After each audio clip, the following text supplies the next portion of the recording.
Good evening, everybody, and thank you for watching, if you're out there in TV land. This is our 30th Charter Commission meeting, and if we could please all stand. Meeting is called to order, and if we could all please stand for the Pledge of Allegiance and words of inspiration. I pledge allegiance to the flag of the United States of America and to the republic for which it stands, one nation, under God, indivisible, with liberty and justice for all. We ask blessings on the people who have been called to lead the community in which we live and work and play. Keep in mind, because we all forget from time to time, that we are not only leaders but also servants, and that it is our responsibility to serve the common good of all.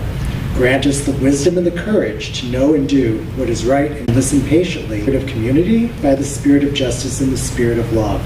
This we strive for in the name of all that we hold sacred and holy, all that we hold good and right and true. Amen. Amen. You're here. Thank you, David. You're welcome. Okay, roll call when you're ready. Bolin. Here. Dwyer. Here. Hanser Maynard. Here. Irwin. Here. Marucci. Here. Nasri. Here. O'Neill. Here. Parker. Here. Slowinski. Here. That's everyone. All right. Thank you, August. Okay, so public comment for items on the agenda? Okay. That's all right. And new business, approval for minutes from the last February 28th meeting. So moved. I have a question, actually, before. On section 414,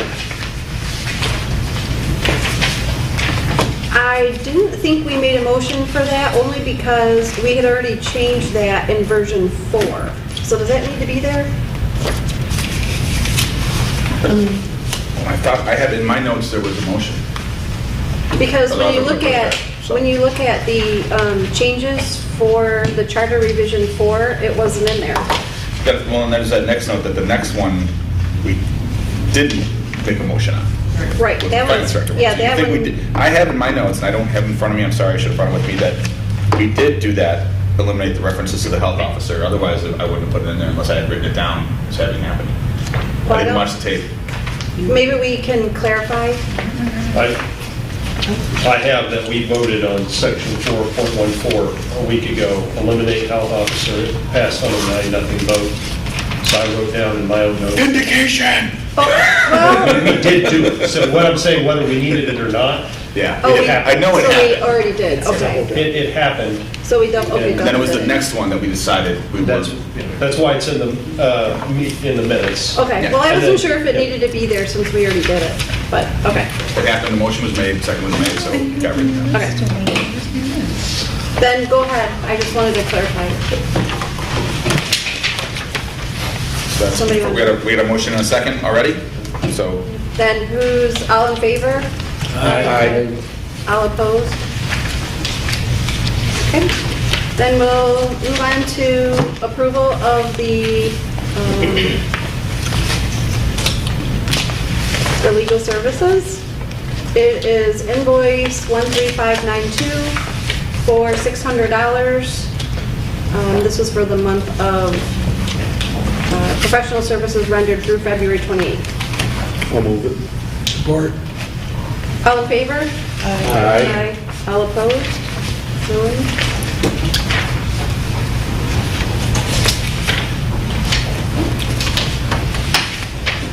Okay, and we will continue on, old business. We will be starting on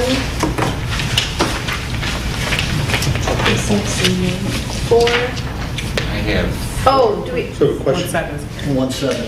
Yes, 1-7. yeah, I guess, I'm sorry, can we go back real Yeah. quick second? There was another invoice, Merge.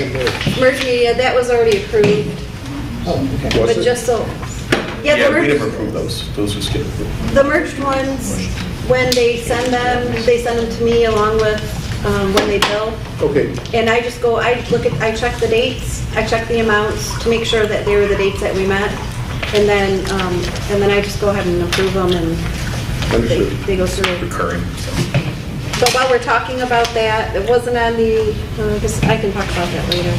Okay, forget I said that. Okay, so the Big Rock list, we were going to start on 4.17. Does everybody agree with that? Yes. Okay. That's where we're at. Okay, 4.17. Should the clerk continue to be general accountant of the city, or should the charter authorize or create a different person or department such as a finance department? I'm sorry.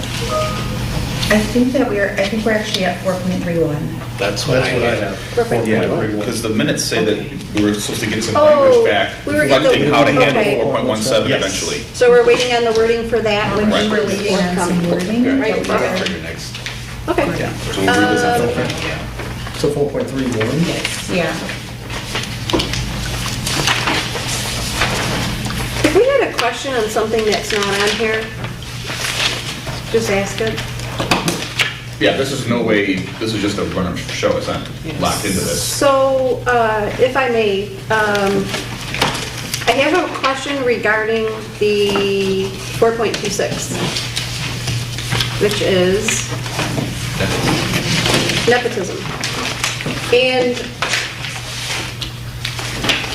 this is coming from a couple people who contacted me, just a question, and I didn't know how to answer them. Is, when we look at the nepotism, we updated the verbiage on it to include the chart. And 4.26, I have to remember what the question was. It says relatives by blood or marriage of the mayor, any council member or the city manager within the second degree are hereby disqualified from holding any appointed office or from being employed by the city during the term for which the mayor or council member was elected or during the tenure of the city manager. So the question is, should that include the city attorney? And if not, why? City attorney's not an employee, he's a hired consultant. So he doesn't work Contract. for the city, okay? He's a contractor, just like many other contractors that the city might have. The engineer. I would think though that if that came up through city council, that it would be considered, might be considered looked at as a conflict of interest. I don't want to say I would hope that they wouldn't go that route, but I feel that if they're doing it properly, if they're hiring properly, that it would go that route where they would consider that conflict. But I think the other thing is too, we're looking, not only is the city attorney not an in-house position but a consultant, but also when you look at these people that this applies to, it's the mayor, the council, and the manager. These are the office holders who have hiring and appointment powers. City attorney doesn't have the power to hire anybody. Okay, so that doesn't really, So putting it on the city attorney doesn't do it. The city attorney doesn't hire anybody or appoint anybody. okay, So that would be really the practical reason why not to do it. okay, Joe? I have a question, and I'm glad you brought it up. I remember bringing this up, I don't know how many meetings ago. And John, that one point in here, and I guess I didn't want it to be a big rock or a small rock, as I mentioned, it talks about from being employed by the city. Is it unreasonable to believe that someone, I get elected mayor and all of a sudden my wife has to quit her job I was actually going as a city employee? And so the language, I don't think anyone who reads it, shouldn't say read, you can read it and it really says you can't be employed. The intention is not that, people's spouses who have tenure here before someone is elected to office, or maybe even gets chosen as an employee after, they shouldn't have to quit their job or go on a leave of absence or anything like that. Should this be clarified better, or is it just some kind of spurious, charge that someone? Well, I have seen some charter revision. Most most local charters will have some type of nepotism provision in it for fairly obvious reasons. We don't want people using their government office for personal gain or for the personal gain of their family members.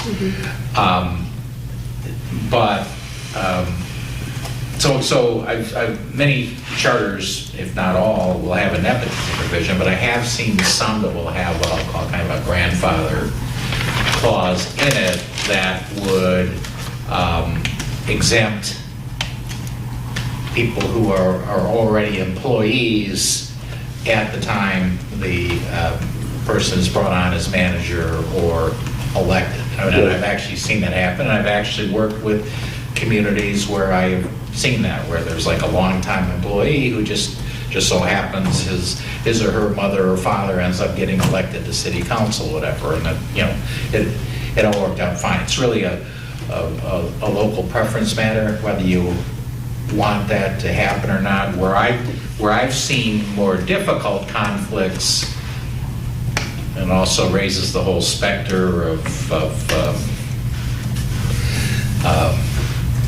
another form of misconduct, is when you have people get married while they're in there, where you'll have two people in City Hall end up getting married. What I was referring to before, in this day and age, you start getting into potential harassment dangers, which makes human resources directors cringe. But those are more delicate. Somebody gets in a matrimonial relationship, you say, well, one of you's got to go, you guys figure out one of you is no longer welcome here. This doesn't really address that directly, unless one of the parties to the marriage happens to be a council member or the manager or the mayor. I just throw that out. That wasn't your question. Joe, do you remember, you were down the way, were you? Yeah, Wasn't the female mayor married to the police chief? not when I was there. Because I had mayor's exchange. And the mayor said, well, I'm literally sleeping with the police chief. They're married. But she got elected afterwards. She'd been there for a long time. Yeah. And I worked in Southfield back in the 70s, and we had the Packards that were married. We had lots of them. They go back to township days, and they literally, that was exempt. That was before everything. When I was in Garden City, we had 4 or 5 couples that were married to one another. Several of them after they started working there. 2 police officers were married, male and female.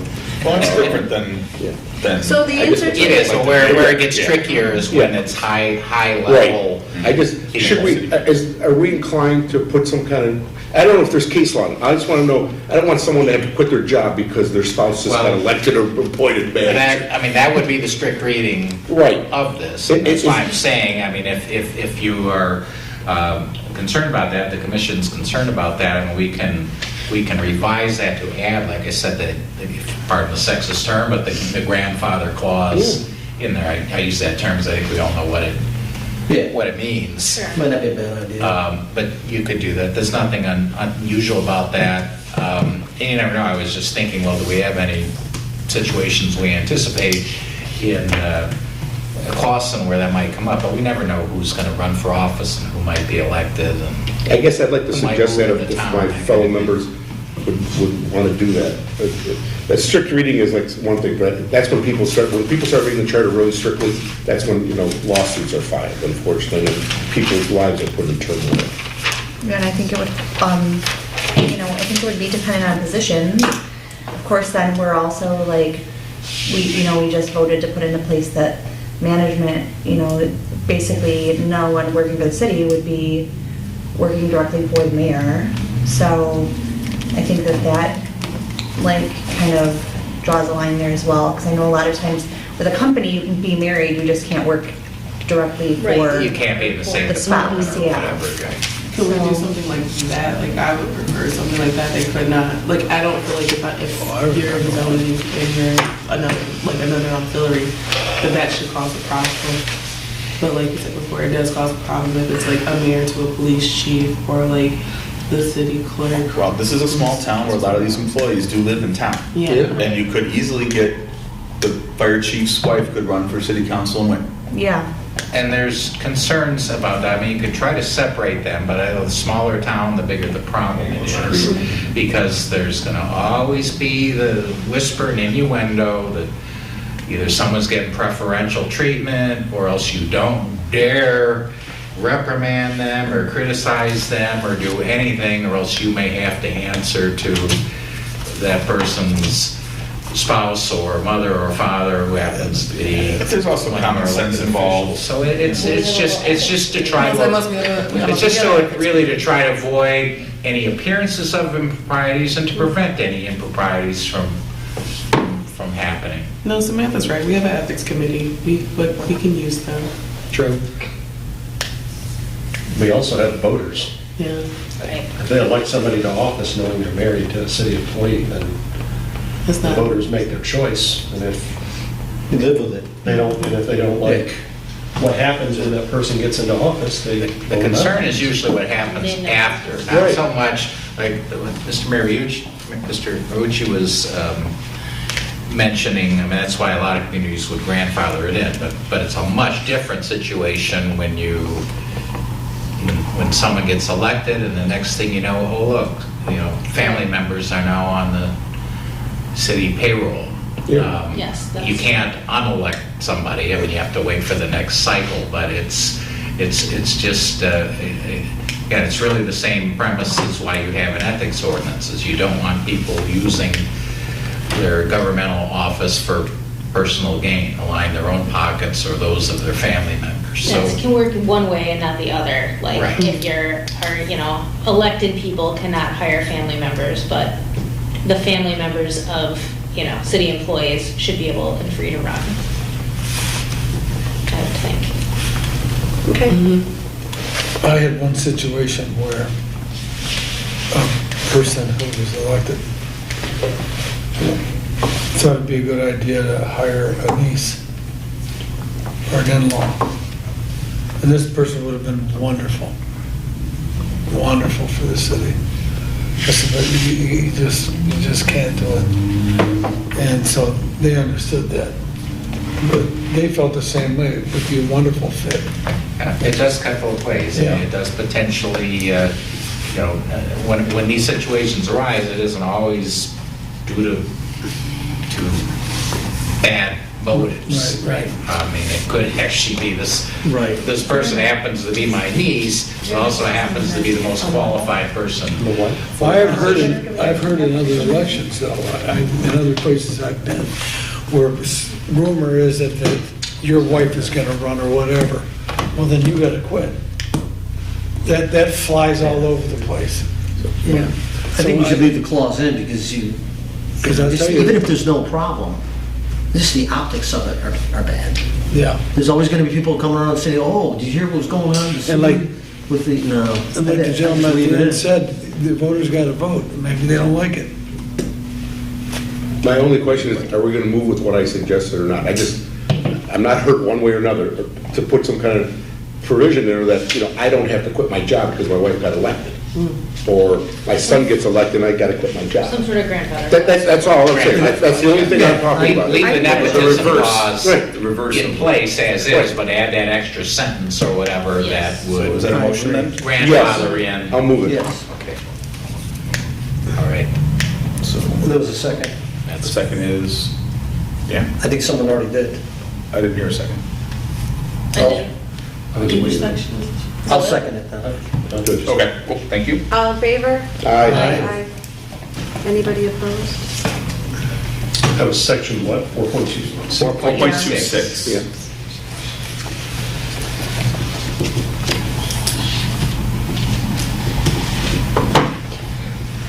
Okay, so are we all set to move on? Yep, okay. 4.31, should this section be modified to change or clarify procedures regarding filling of council vacancies? Now, I can tell you this is fairly common language.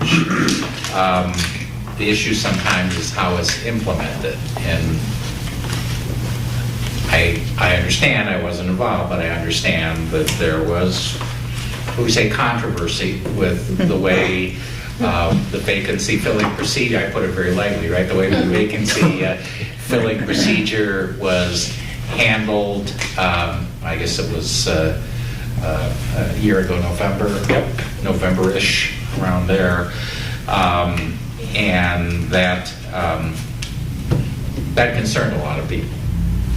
And probably concerned some of you sitting around the table too. So it may not necessarily have been the way the charter reads, but maybe the way it was interpreted and applied. So I guess I'm open to a number of suggestions. We don't need to be married to this language if we think there's some ambiguities or areas that could, verbiage that could use clarification, then maybe that's the way to go, since this charter provision was a pretty major issue a year and a half ago. That's why we're here. One of the reasons. Yeah, true. Madam Chair, I think the people of Clawson will look for us to make some kind of change here. The model city charter is a little bit more detailed. Okay. It's similar, but it's got a little more, a few more lines. And I had a hard time parsing them.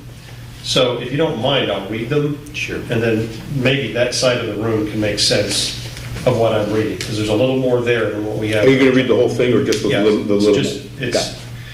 This is a model city charter, filling of vacancies. A vacancy in the city council shall be filled for the remainder of the unexpired term, if any, at the next regular election following, not less than 60 days upon the occurrence of the vacancy. But the council, by a majority vote of all its remaining members, shall appoint a qualified person to fill the vacancy until the person elected to serve the remainder of the unexpired term takes office. If the council fails to do so within 30 days following the occurrence of the vacancy, the election authorities shall call a special election to fill the vacancy, to be held not sooner than 90 days and not later than 120 days following the occurrence of the vacancy, and to be otherwise governed by law, notwithstanding the requirement in section 2.11C, also in the Model City Charter, if at any time the membership of the council is reduced to less than blank, they leave it to you, the remaining members may by majority action appoint additional members to raise the membership to blank. That is the section in the Model City Charter. So, what's that? It's quite a bit more. Yeah. There's a provision in there that you read that has become very unpopular in cities, and that is the calling of a special election because it costs so much money to do that. I wondered about that. So they tend to go next regularly scheduled election. Yes. You can make some, like ours, I believe says municipal or something like that. Thinking. And It's which regular is, municipal election. which is different than, say, we had an August election in the primary year. You know, one way you do is next scheduled November election. That would sort of keep them on, general election. So you don't elect somebody in August to appoint them until November.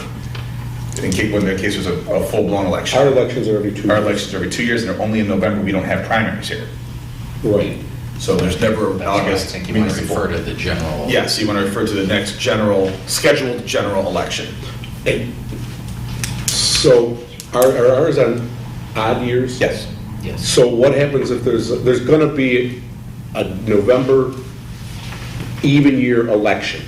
So the president's being elected, and way down someplace, we're going to fill Joe Marucci's spot who resigned. Right. Is anyone going to know that? It's the whole effect of the ballot's long, right, during the presidential election? Right. And they're at the bottom, it's like, elect me to fill Joe Marucci's spot. Yeah. Depends on how the appointee is doing in office, whether people know it. I'm sorry, does it, or is it really that people's brains gonna fade? That's the same issue you have really with any municipal election. Right. We're always at the far back end of the ballot. Right, but Down ballot. But we're odd years. or odd years. So we should be the only thing on there, maybe some county stuff or Usually there whatever. might be some proposals, some Right, schools. but it's just us. Yeah. City It's- council? Yeah, it's the city council, maybe the school board is on, maybe there's a millage for the county, but the president and the House of Representatives and the US Senator and all the judges, they're not on. They're even years. Right, just a thought to think So you're about. gonna get lower voter turnout. It's also an emergency provision. It's not your regular election. And it never will be the regular election. Right. It's to fill a vacancy, which is going to be a temporary seat. Well, a year, right? The minimum, it'd be a year until the next regular election, or it could be as long as 3 years. If that Yeah, seat. it could be, yeah. Yeah. And I can't remember what city I was at, because I've been in a few. When you filled in an empty spot, they filled it to the completion of that term. And that's another option that I've also seen. Yep. I saw that. That's a very That's also typical- what Shores was. Yep, that's a Yeah. very typical Yeah, option. It's like, you get the seat now for whatever it is. I've seen it both ways. The seat's the seat, it doesn't change. Yeah, I've seen it both ways. Yep, so have I. And, you know, where it becomes an issue usually is if the vacancy occurs early in someone's term, and then, well, it's not right that, you know, so-and-so gets the, Yep. you know, I have to stay in election for, you know, 3.5 years or years, whatever. right. Whereas when it happens, you know, 2 months out from the election, nobody worries about it too much. But you can't control when That's right. when it's going to There's happen. extremes Things at both, happen. yeah. Things happen, Right. right? What's funny is I feel like the way this is written is perfect in the scenario of like someone resigns midterm, like, you know, like that's not what happens where we had the problem because the ambiguity was who's actually on the council to appoint, where that is not addressed at all, which, so it's like that needs to be more, it's just, it was a timing thing, really, but I don't know how you account for that, like. Well, we did account for it a little bit last week. What's happening to me? It was last week. When we recommended the council with 7 members. To add, yeah, One of to- part of the logic there was that when you have 7 members instead of 5, you're less beholden.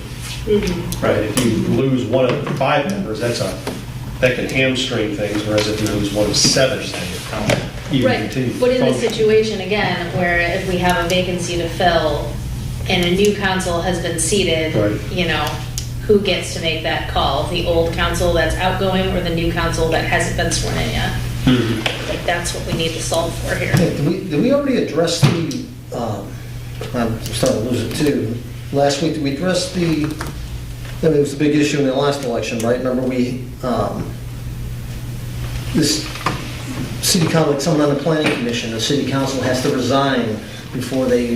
That's the next We haven't section. addressed That's it the yet. next session. I think if we do the right thing there, and it'll alleviate a lot of the issues of this section, right? Because there won't be any. How often are we gonna have vacancies, right? Well, yeah, hopefully. Well, someone dies or For sure. Moves There out may of be- town. moves out of town, or whatever. but how often is that Doesn't gonna happen? happen often. It's gonna be more like someone from the planning commission has to, or someone on the city council has to resign because they're running for mayor. If we dump that, I think that's gonna alleviate most of the issues. That's my thoughts. I think in every city I've worked in, the tenure has probably been between 5 and 7 years for me. There's always been a vacancy. I never recall a death, thankfully, but someone got a job out of town, someone got a divorce, someone just says, you know what, my current job changed, I'm not moving, but I gotta resign because I don't have the time to commit. So I don't think it's unexpected. Okay. I mean, listen, once every 4 or 5 years, maybe, not, Twice in 5 years in Hamtramck. See- Another one just resigned now. see what I mean? Yeah. Resignation and another you resignation. guys have had some. All right. Happens. Vacancies. So then- Yes. Yeah. So she's got 7. The tools that we have, so Seven, so vacancies seven's happen, Yes. is what we're saying. Yeah, they really Vacancies do. happen, and they've happened here. And so the tools in our toolbox are, city council can appoint someone to fill the vacancy, or you can use the elective process to fill the vacancy. So the pro of the elective process is that people have more control over who goes in there, right? Because they vote on them, but the con is that it costs money. It takes energy, money, and time to do an election. The pro of the council appointing someone is that you appoint someone and you've got full council. The Con is that the people don't pick that person, and they could potentially be in office for 3.5 years. 3.5 years. Well, and that's why again, everybody does it differently. That's right. And I kind of view it as like the great Yeah. compromise is really kind of what you have here, is that the council appoints somebody to fill the vacancy until the next regular election. So we're not talking about a special election where it's going to cost the city more money, but an election that you're going to hold anyway. Municipal The first election one as of well. those, Yeah. and we let the people You can people say, speak. you can say municipal. That's right. Or it can be general election in general, where the state pays for all the printing of the stuff. It's So totally. So But the we'll be idea more than is the 2 next, years then. Would it the still- next scheduled, Correct. basically regularly scheduled election, as opposed to a special election, which probably costs, what, 60, 70,000, or maybe? No, if I'm doing a local, if I do a school board election here, it could be a small election, it's gonna be under 20 grand. Yeah. Probably about Okay. 16 to 18. But still, depending it's, on it's, how much more things it's 20 cost. grand that we Right. wouldn't Fix have the to road. spend, but. Right. Well, but August, if it's not a special election, if it's You'll just patch the half next of that. election, Right. like, you know, Right. does Right. that still cost us? We're money spending to that money anyway. Tack someone So on, you're not- right, so no, it that- doesn't hurt to just tack on A half an a, additional. 1/8 of a percent of a cent to get that Yeah. extra ink on the balance. So I think it makes sense, because, so you don't get into a situation where we've got someone appointed for 3 years, to just be the next election, whatever that might be. Regular November. Yeah, No, regular- I'm saying not Just whack the November, I'm special saying election. the next election period. yeah. I mean, crazy things do Probably happen. won't see November. There was a, Go ahead, Brad. I'm sorry. I thought she picked me. No. No, it's all right. That's okay. I was just gonna ask He for had his hand up, I didn't want to Quick question, forget what he was clarification. saying. So if Commissioner Hanson Maynard is saying if we talk about, requiring the next election, that there's a city council seat in the next election. Commissioner Marucci was saying if it happens to fall during the presidential election in 2024, it'd be way down ballot, right? And so it could get missed. I also kind of think you don't put bond issues on those ballots because you have more people showing up to vote, right? So that's why you put your bond issue in August rather than November, because everybody's there in November to vote for the president. So I can see it both ways. But Right. I want to make sure I understood your point, That was just it. that if it ends up, we put that vacancy on the next ballot, and that ballot happens to be November 2024, the concern is that it gets overlooked because of the federal election. And believe me, I believe this, it's my job to educate myself. And if I don't educate myself, it's only shame on me. And again, maybe I'm worried she's not going to educate herself. But I guess it's, I What if you can't. have twice the voter turnout? You're still got the same And I understand. eyeballs. It's the luck of the draw. And I understand that, and that's really where it should be. We're adults. If she doesn't educate herself or I don't, then it's our problem. It's a small community. You 10 gotta know years ago, someone's running. a lot of cities, when the budgets were tight, moved their elections to even years. Yes. They did not have to pay for their own municipal Yep. elections in odd years. He's absolutely And a lot right. of that happened, like Marine City did that. Places Yep. like that did it, because it just saved them 15 grand they didn't have to spend. Yep. So, that was a common thing. Also, lastly, I want to mention, because I'm going to get sucked out of here in a minute, there was a provision in charter in my last city that said, and this is what came up here, the next vote getter in line Yep. shall be asked Mhm. for this, if they want to What see I if think they're should available. happen. What happened was, the person who passed away was elected in the election 3 years ago. There was another subsequent election since then. And the city attorney said, oh, the top vote getter that lost in that election gets the seat. 3 years? The other guy, no. Then the other guy said, look, I was the top next vote getter in that election where the councilman who passed away was in. I'm suing to get that seat. And the judge said, since you guys don't figure it out, since you never passed anything to fix it, you get the last election, because that's all it says, is last The election. most recent. The most recent. Even though it wasn't the person who ran against Mr. Young, who was the one who passed away. And that it took the court and cost the city thousands of dollars. You got to But it be was real careful with that, Yeah. though, too, that next in line, because I'm not So going there's the to complication mention there. any names or any communities, but we all know that in any given community, there are certain elections where maybe not many people are running, but there's always like that one Kook factor. guy. It's always one guy. Right. That maybe got 5 votes altogether, but guess what? Since only 4 people ran, he's Or the next Mrs. in Smith line. moved out of town, so she And can't it's take it, like, yeah, you gotta be careful about the next in line. That's not necessarily the next best. He runs in every election. That's just the guy, could be the guy that is, yeah, is a perennial Mario Fundarski. candidate for office. Tracy, you've been waiting so long. Oh, what's up? No, because I mean, I have to admit, like, I'm one that feels like next in line is fair. Because at least you put yourself out there and you did get voted in by the people, regardless of how many people, but I do see the downside to that as Right. well. So I'm just wondering if anybody knows, like, what is the process at the point where they have to say, well, this is who we want to bring in? Who brings, like, a name to the table for voting? What is the process of filling that seat Well, at it's the council? entirely up to That's what the you're up to council. create. Entirely at the council, and I've seen it done where they like, I've seen it done where it was 100% political and they just immediately, moved to appoint so-and-so and, everybody harumphed, and it was to more formal processes where they'll say, let's have a period of time, let's put a, let's have the clerk, put a notice out there, let's get I offered to do this let's get recently. applications, let's schedule interviews, I had that let's together. go through a whole process. It's usually left entirely up to the sitting council as to how they want to go about it. So it's not that one person says, like, the mayor says, this is who I want here, like, No, it wouldn't be- anyone can. Yeah, it wouldn't be, it's not a situation like maybe a planning commission appointment where, the mayor picks the person and the council Yeah. ratifies it. No, this Yeah. is a blank canvas where it can be anybody and they can appoint them any way that they So they see kind as of figure it out appropriate. at that point. We don't really have direction here, so they figure out how they want to do it, is what I'm understanding. They can pass an ordinance that says this is the process that we're going to take to answer the charter. We're requiring them to do an application process that they're doing. They can do that. My experience has been I've that's seen that usually, that usually right after accepting so-and-so's resignation or whatever, that's the next discussion point that comes up. It's like, okay, we have a vacancy, what process do we want to undertake to fill it? And that usually launches into that whole discussion about how formal or informal we're going to be.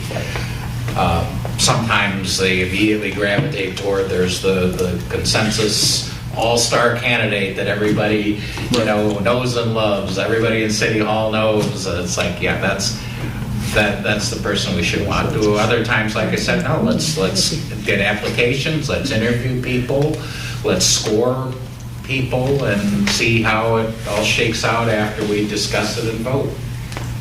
Samantha? Just as a data point, I'm sorry you guys are sick of hearing me bring up the school board, but just to talk about, the school board does it, when there is a vacancy, there is an application process, it is put out to the community, as much as possible, they collect applications, the candidates are, their materials are reviewed, and then the interview takes place in an open meeting, not one of the workshops that's not recorded, it's one of the, our main regular meetings. There's a list of questions that they have, stored just for this purpose, so it's very streamlined. Everyone asks a question, candidate, and then it's discussed in an open meeting. There is nothing behind doors, it is all, I can tell you in the city of Berkeley, where I just happened to be last night, as a matter of fact, they've had 2 vacancies arise over the last, very unusual situation, but over the last, it's been 3 months, they had 2 council vacancies. Yeah, they're not unusual. And that's exactly the process that Samantha just described, is exactly the process they followed. And it seemed to go pretty smoothly and worked out pretty well. They had a pretty streamlined process. They got that notice put out to the community like within days. Is that in their charter? and it's a quick No, turnaround it's too. not the Like, we process. didn't leave it The process for is- a The month or process is anything. not. It They was decided on it. And that's what we're looking at here. Moving. They didn't decide on a process. They just made an appointment, and that's what made everyone crazy. Yeah. Right. Sometimes it's something that the council can adopt, either on the fly like that, or as part of their rules of procedure. They adopt Rennis is back there, do they adopt the rules of procedure annually, or are they just, Every new meeting, every new organizational meeting, they're supposed to, but it's obviously entirely. yeah, I mean, that is sometimes a they- place eventually in they the vote rules on of it. procedure where they could put forth It's a vote, correct? process such as, yeah, and they vote on the rules of procedure, this is what we're going What if to there's do. what if there's an even number after someone dies? You got an even number, 3 and 3, not that it's never happened here. You're always gonna have And it's even number. 2-2. There's a vacancy, yes, yeah. You're almost always. Then gonna have- what if You're it's gonna done? do Then what that. Then you happens? have a long, sometimes spirited discussion. Somebody has to give in at some Until, point. until. No, they don't. Until you get to that point. They don't. I mean, that's just the political So, process. so potentially they could not appoint anybody because if they're hopelessly deadlocked at 2-2 or 3-3, in our case, if we appoint 7, Right. if we have 7 city council people, That can and happen. someone dies or someone resigns, and the 3, they just can't agree, then you stick with 6 until the next Try election. again. You They have to keep figure out how trying they're until gonna you You get. keep going And until find you, a okay. consensus candidate. Political process. Politics, man. Joe? It What is, it's what politics. Samantha said is, we just did one in East Point, it was the same way, they even went to the point of running an ad in the paper. And they gave people 2 weeks, 3 weeks, and then they had interviews at a regular council meeting. It might have been a special council meeting, but it was definitely televised. I think it was actually earlier than a regular council meeting, but on a regular council meeting date. And everyone asked a question, and there was no, okay, we'll think about it, we'll get back with you. And then there was an appointment. Everything was done right there. She supported him, but he couldn't get a support. I supported him, but I got a support, but I didn't get enough votes. So it's done just like a regular motion is. But the last two, I guess, my editorial comment, the last 2 appointments, I shouldn't say the last 2. Prior to the last appointment, the previous 2 appointments really smelled here. They really smelled. But we can't That's deal who you with, talk to. we can't deal with that here. We can only deal with how, when is the next guy or gal gonna take office and for how long will they sit? Till till they're either replaced or voted into office. So for clarification, does it make sense, like, and I don't even know if it's a possibility, does it make sense for us to put that process into the charter as opposed to the ordinance? I think it'd be too cumbersome. I would advise against it because I think that's one of those that you really should let the council determine how it wants to proceed. The council sitting, at that time is how to best proceed. I agree.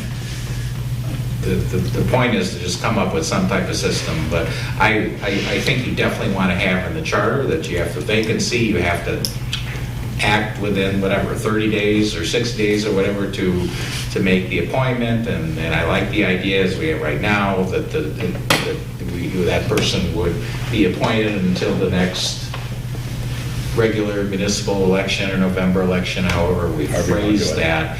But in terms of the process the council wants to follow, you can do it, Tracy, but I really, my personal preference would be to let the city council decide that.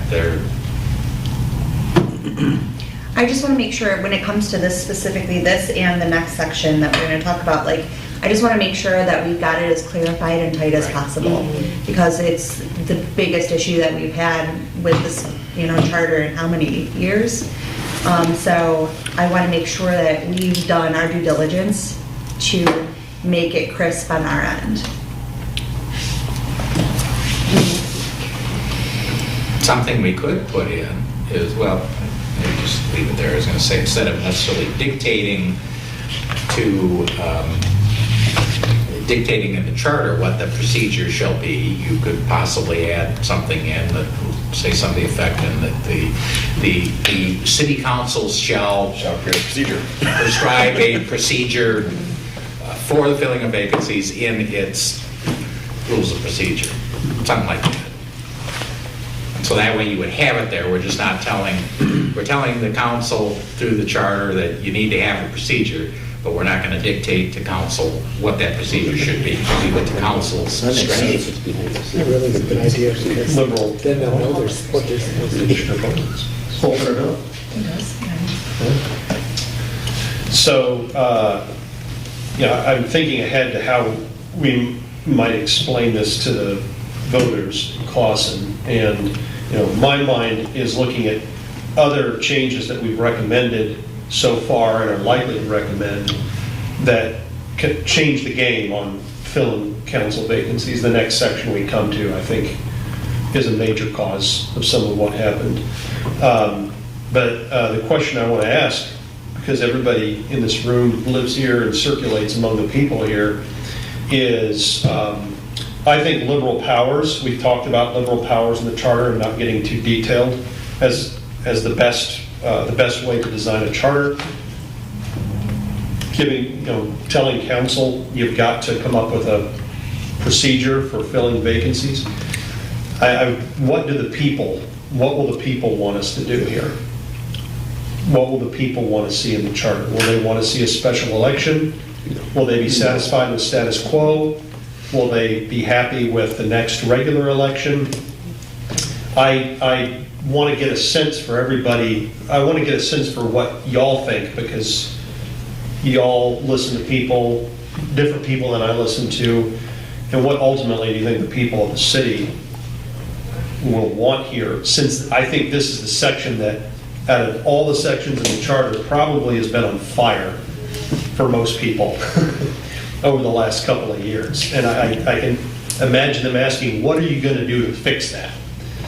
And I already have a few things that I know we are changing that will help fix it, but what is it do you think they'd really be looking for? Took too long to ask that question. I just want to hear your feedback. I don't know if there's a solid It's answer to that unknown. question. It's unknown, There's no unknown. airtight, there's no perfect solution, that's for sure. Yeah, I mean, we just have to come up with the best thing that we all agree on. Like I said, I think that first and foremost, people want clarity after what happened. No gray area. No cronyism. Joe has his hand. It's awfully reactionary to create a whole process in the charter for them as a reaction to this one time it happening like this. You gotta be Yeah. careful. And we need to separate the people involved, the personalities involved from the government structure and the process too. I think one of the things that we've talked about that we did last meeting, which was to recommend that the council be increased from 5 members to 7, certainly is a step in that direction of reducing the so-called stalemates and cronyism. You can still have it, but it's a little less likely with a 7-member council than it will be with 5. It's just each individual council member doesn't necessarily muster the same strength and muscle when you're a 5-member council, and now we have a vacancy, so you're really a 4-member council, as opposed to 7-member council, you have a vacancy. There's still 6 other people that have a voice in what's going to happen. I've not spoken to anyone because I think most people wouldn't have any idea of special election. They don't know that. I don't think there's a need for a special election. No. I think that's a waste of money. $12,000 or $15,000 not going to break the city, but why do it? I think people are used to an appointment. I'm not going to say the process, that's the council's term. And I guess if I'm going to make a motion to say we fill it by appointment and it's filled until the next municipal November election, which is the regular election. Because if there's a goofy, let's say there's a millage vote, we surely don't want, a millage vote that happens in June. I think that's one of the dates that, is June an approved date for election, August? No, there's only Is it May? there's only May, Okay, May. August, and November Right. allowed, unless the governor calls a special one, and the governor ain't gonna do it for a local election. Right. Only for like So that's I'd say an appointment until the next regular municipal November election. But no more than 2 years. Whatever that is. It can't be more than 2 years because there's an election every 2 years. It can't be, yeah, the next So it's every, right. every Because 2 we don't want to do the 3.5 It years. could be 1 year and 11 months. Okay.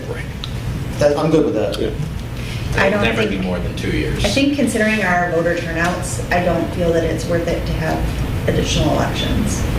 I don't think it's worth it, honestly. And frankly, that was the whole point of the what's it called, August, the Election Consolidation Act. Yeah. It's now been in Can't place sneak for those 7 February years. bond was issues in, because, yeah. yeah, we don't need Yeah. the elections of the month. Let's Yep. have 4 dates. Bye, Rennis. It's got to be in one of these Thank 4 you for stopping dates. in. Nice seeing you, man. And we consolidate issues as best we can. Now, the downside sometimes is the municipal stuff gets slid to the end of the ballot, but the other school of thought is, but maybe you have a more representative turnout, we're at the bottom of the ballot, but you got more people showing up than when you have these oddball Then it's up- elections that people Yeah, don't it's up to necessarily people to even know get what their, what's going on because they're not following it that closely. It's up to people to campaign, strong out. And ultimately, people have to educate themselves. Yes. which That's right. is something that It's our If you job. don't- So the not motion, real Joe, good at was it this country sometimes. council but- appoints until the No, next you do. scheduled municipal November election? Correct. Okay. So basically, you hold the term that this, like, the Not term is necessarily- with the seat, it's not with the Is there a person, second? right? So we can debate it? Parker? Not necessarily, because it could be, if we go to 4-year, if we have 4-year terms, we're not going to have a 3.5-year. The most you could sit for is a year and 11 months. Okay, Because elections will be every 2 years. So I got the feeling that So we were even if thinking, that seat wasn't up though. Right. So that kind of can get a little tricky. it can be. But I guess I made that to try to appease us here, because it seemed like Yeah. people were uncomfortable with, I'm taking the seat for 3 years and 11 months. yeah, which I No, agree. it wouldn't be, but what would happen in the scenario where it would keep it from getting too tricky, Samantha, would be, so it's a 4-year term. Let's say that a vacancy arises for whatever reason. A council member gets elected a month into their term, either get ill or move away or something happens. So basically, they're leaving with 3 years and 11 months left in their term.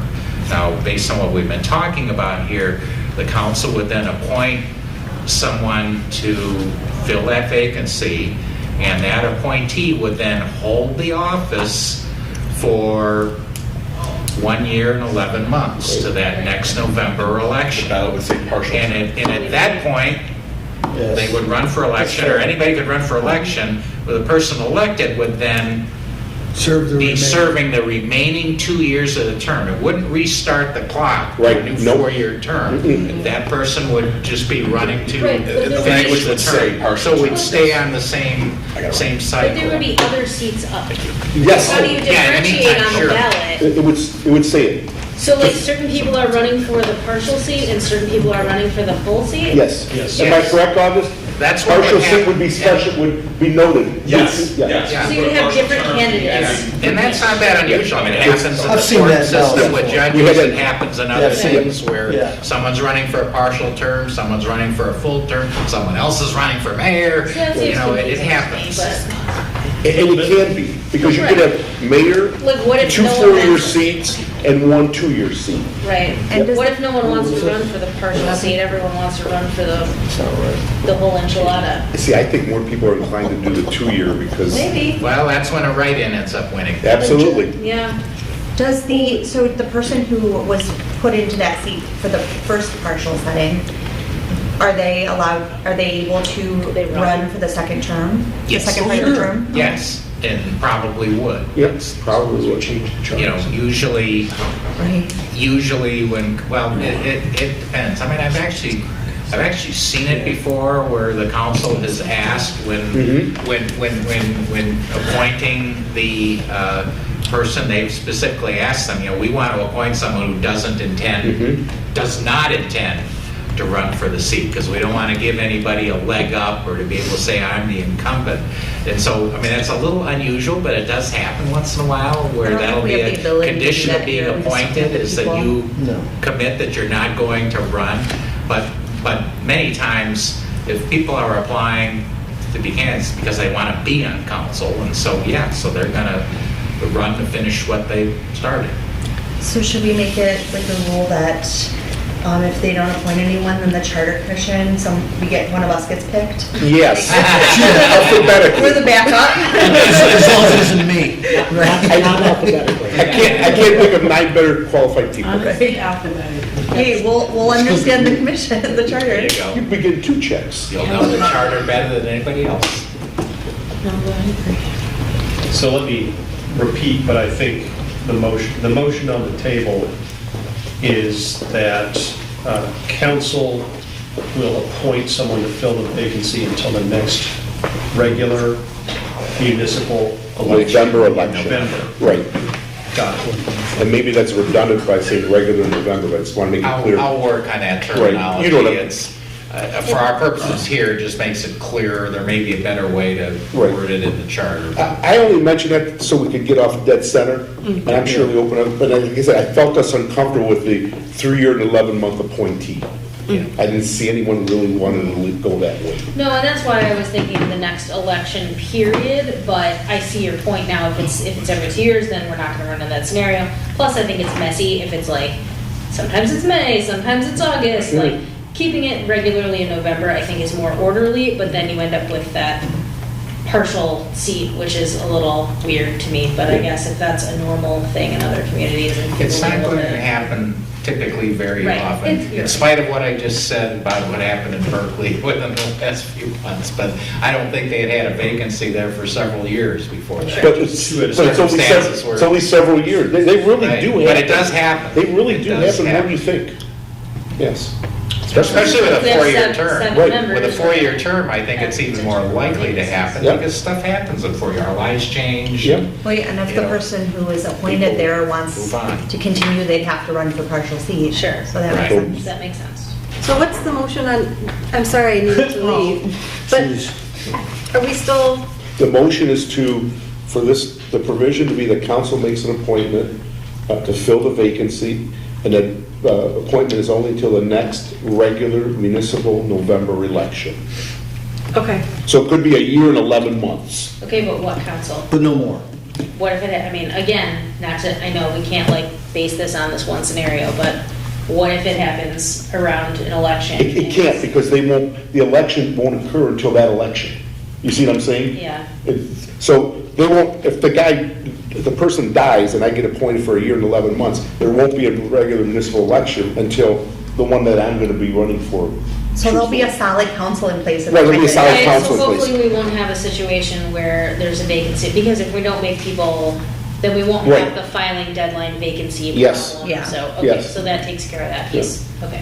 And John, every place I've seen is 30 days, but no one gets slapped on the hand if you don't fill it in 30 days. The No, judges I've are- actually looked at it before. I'm not going to tell anybody here that there's certain things in the charter that, don't worry How about do you- it. But it's not something that's going to go to jail. Right. For. And who would And go to there jail? actually is a Supreme Court decision, I can't cite it to you off the top of my head, but it just said with deadlines like that to fill a vacancy, to approve a budget or whatever, those are considered, I think the term they use is directory, as opposed to being, prohibitive. So again, nobody's going to go to jail. Right. It's 31 days, but you may have to answer to the electors. Right, Because You're that's right. you're not doing your job. You've had 30 Right. days. Get off your duff, call special meetings, whatever you need to do, but do your duty under the charter. But it does, once in a while, happen, and sometimes it's innocent. Like, actually, I promise this is the last time I go back to Berkeley, but one of their vacancies, because they have a 30-day provision, and one of the vacancies occurred, the resignation occurred like a week deep into December.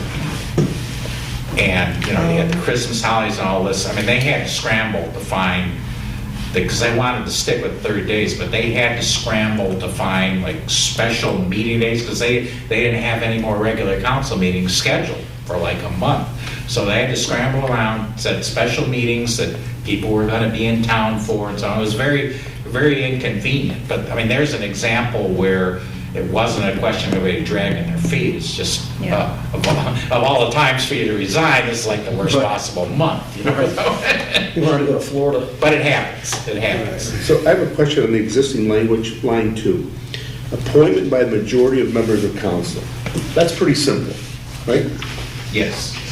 But what's the next one? Say, or of the remaining members of council. Is that saying that a majority of the members, is that saying like if we drop below a certain number, then, I guess for 5, I'm trying to think of the number right now. Let's just say we somehow drop from 5 to 4. Could 2 people, say, her and I the 4 council members are right here. And all of a sudden, like, you skip the meeting, and 2 of us pass a motion, I guess like the city manager got fired that way. I'm just trying to see the difference. Does this give them an out first say appoint by majority, but if you don't have a majority, then appoint by who's ever left, or the many votes as you can get. Yeah, it looks. The language is very strange. Yeah, it is. It I looks to guess me I like- mean, I looked at this provision, but I see your point. Yeah, It is. I'm pausing here because I I'm don't- not quite sure what the So, answer and, is. and you know what, I just wanted to bring it up, and I don't expect, quick. Yeah. I just saw that, like, this language to me is confusing. One way or another, For the we should remaining make members it, of that council. we should when the clarify. vacancy is Right, we need to vacant. clarify it. Yes. I feel like what it's saying is, like, the person vacating, if they know in advance that I've only got 3 weeks left, that they're able to be part of the vote, or if the vacancy is in that body, like the person's already gone, maybe Right. they did pass away, then it's by the remaining people. Like that, that's how I'm reading Yeah. it? Yeah, but And it's that just, may be the correct reading, but that, I'm sorry for interrupting, but And I- that would be unusual, because usually Me the too. departing person, it's like you're. You don't get a vote? Maybe it's I know that I have to You move do out not of partic- state. You do not get to pick your successor. Dead people. You're out. it's ambiguous language, and Yeah. I think we just need to It is. figure out how we That's want a to good handle catch on your it part. during an appointment. We should figure out what we want to say, that's where we're resorting to Well, you call it to the some other council. charters say in the model city charter too. I don't think it addressed it. Or did it? The remaining members? Yeah, so It did. it just said remaining members? It gave, that's the part with the blank, so it says, notwithstanding a requirement in the other section, if at any time the membership of the council is reduced to less than blank, you pick the number. The remaining members may by majority action appoint additional members to raise the membership to blank. So that's how you 7 prevent and the 7. two- And I think the blank lines are just to recognize that across the country, you can have 5-member councils, Right. 7-member councils, 9-member councils. Yeah, in the East Coast, they go up to 21. Yeah, so that's why they just said, Wow. fill in what works for you. Does it make sense like in Imagine California what or in New York, I mean? Good luck. The commentary, Good luck by the way. scheduling a special meeting with that group. I want to make sure I understand the timing in Commissioner Marucci's motion. So there was some commentary that is in the model. It's not in the language, it's commentary. And it explains why they picked the language that they picked. The council shall temporarily fill vacancies until the next regular election, when the voters will fill such vacancies for the remainder of the term, right, that's what we're talking about, unless that election occurs within 60 days of the vacancy, in which case the candidates would have insufficient time to file. But if it happens within 60 days of the vacancy, that appointment is still going to be 2 years, right? You're just, if it's within 60 days of the election, sorry. The vacancy occurs within 60 days of the election, there's not enough time to file. But that appointment is still only going to serve then until the next regular Correct. Right. November election. The provision in the model city charter calls for a special election if, this gets back to what we were just talking about, the council fails to fill a vacancy within 30 days. So that's the consequence. You might remember back in the model language, it said the election officials will call the special election. This provision should ensure that the council will act. Yeah. But in the event of a deadlock, a special election will resolve the situation. So I think what the model city charter is saying is that in a situation where you have a council of 5, and you go months and months and months and months with 2 versus 2, and you can't get anything done, that a special election resolves the case. So I'm amending what I read earlier. I'm not amending it, I'm saying Model City Charter explains that a special election is an emergency situation where the regular course of action doesn't lead to an appointment, therefore you take it to the people. Yeah. But I understand why we don't want to do that. What is an emergency measure? I mean, that would have prevented what we just went through, right? Even though there Maybe. were lawsuits It's a filed. lot. Then you get in the whole issue of, well, okay, so if the charter says that, but who's going to call it? The election Is officials- August going to call it when he's appointed and answerable to the council? I don't think he has the authority to call. I don't think he does either. He doesn't. What if the council doesn't allocate council doesn't amend the budget to allocate the funds? So saying that in the charter, it's easy to say. Implementation, though, is where that can get I just don't think there's any avoiding of the politics. You have a real dysfunctional situation. And they will there deal with it that- to the electorate. Right. I mean, at some point, you could even have a resident in that situation filing a lawsuit for a writ of mandamus, having a judge make them do their job, make them appoint somebody, they're violating the charter. So the motion on the table, we had said a moment ago, this wasn't, I don't think this is part of the motion, something about, the charter language should direct city council, to have an appointment process. A procedure, yes. An ordinance, right? An ordinance or there are rules of procedure. Yeah. I did not, Ordinance might be a way to go. that was not my motion, because I thought, let's leave that to them. And I'm asking, does it have to be explicit in the charter that, because my understanding is when we go all the way back to the preamble, or whatever you call it, the charter, if it's not addressed directly in the charter, it's city council. It's optional then. It's up to city council. Right. I mean, they could do that. I threw that out as just a possible suggestion. But whether we put it in the charter or not, the city council could decide, as some other communities do, to just build it right into your rules of procedure, that this is the procedure that this is the process we're going to follow in the event of a vacancy. Here's how it goes. Here's what happens. And I'm saying we don't have to be explicit in this section of the charter, because the charter has already given them Exactly. that. No, we're just gonna clarify that it's on them to give us that process then. But that's not part of the motion, just to be clear that we're not currently voting on it. Where we at? So the Already motion seconded. is, The motion is you appoint until the next municipal regular November election. okay, I second it. and there's, you second it, okay. There's already been motion, So, there's a all motion in by... favor, are we done I think Dan discussing? seconded it. Yeah, you had a motion and support already, so you're ready to vote. Okay, so all in favor? Aye. Anybody opposed? Okay, John's gonna look at that language on line 2, that whatever ambiguity. Oh, yes, yes. yeah, and we'll clarify that. So then do we have to create a motion to put into place that we want the procedures to be put in place by the council?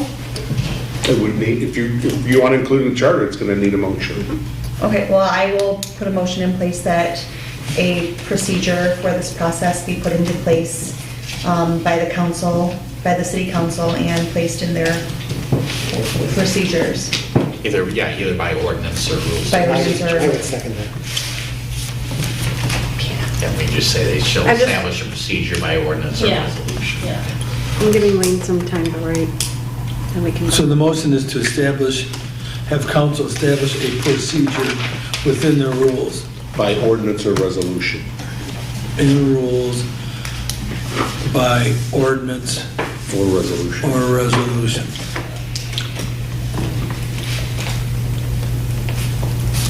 For filling vacancies. Right. Okay, so the Tracy motion made it. is by Tracy and was Dave. supported by David. David. You're all set? Yep, okay, so all in favor? Aye. Anybody opposed? No, I'm sorry. I'm not, I Oh. didn't know. You were in It was a favor? late eye. I apologize about doing that early. Okay. So now we can move on. Wow, we did it, guys. That was a lot of discussion. It was, but we wanted the big one. We knew, that's why we stopped before the last meetings. We knew that was going to be heavy. It's pertinent discussion. Okay. Yep, that's. Well, this that's one's even good. bigger, I think. Yeah. Yeah. Okay, so 4.35, consider whether to keep or eliminate the requirement that an elective or appointed officer must resign before running for another elective office. I do not feel that that's necessary. It's not Is that the way it's necessary. worded? Some communities have it, but I'd say they're in the minority. Most don't say you've got to resign one office in order to run for something else. You just, Well, they created a mess here, so Yeah. let's get rid of it. Go ahead. Well, we got First. Jim. But my only, I agree with what Dan and what Tracy said, and, people say, well, it gives them an unfair advantage on the council.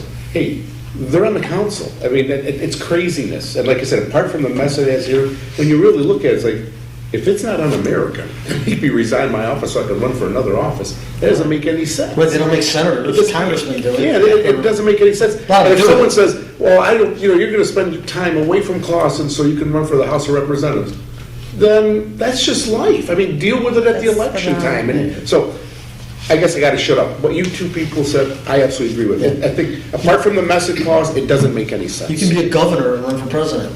I mean, come That on. happens all the Anybody can make a time. motion? I didn't, there were no, I just wanted to Can I express motion myself. to eliminate that? Because I agree. Tenfold on that. I think we should just remove it because we already Remove have the prohibition from positions resigning that are an under office. supervision. Okay, I second. anybody's, okay. So, okay. And who had their hand up? Brad. Do you Oh. want to discuss it before Well, we wait a vote minute. it? It was like one Was, second. who made the motion? Oh, Me, I did. Talia did. Talia made the motion of removing, To eliminate to the eliminate, requirement to resign.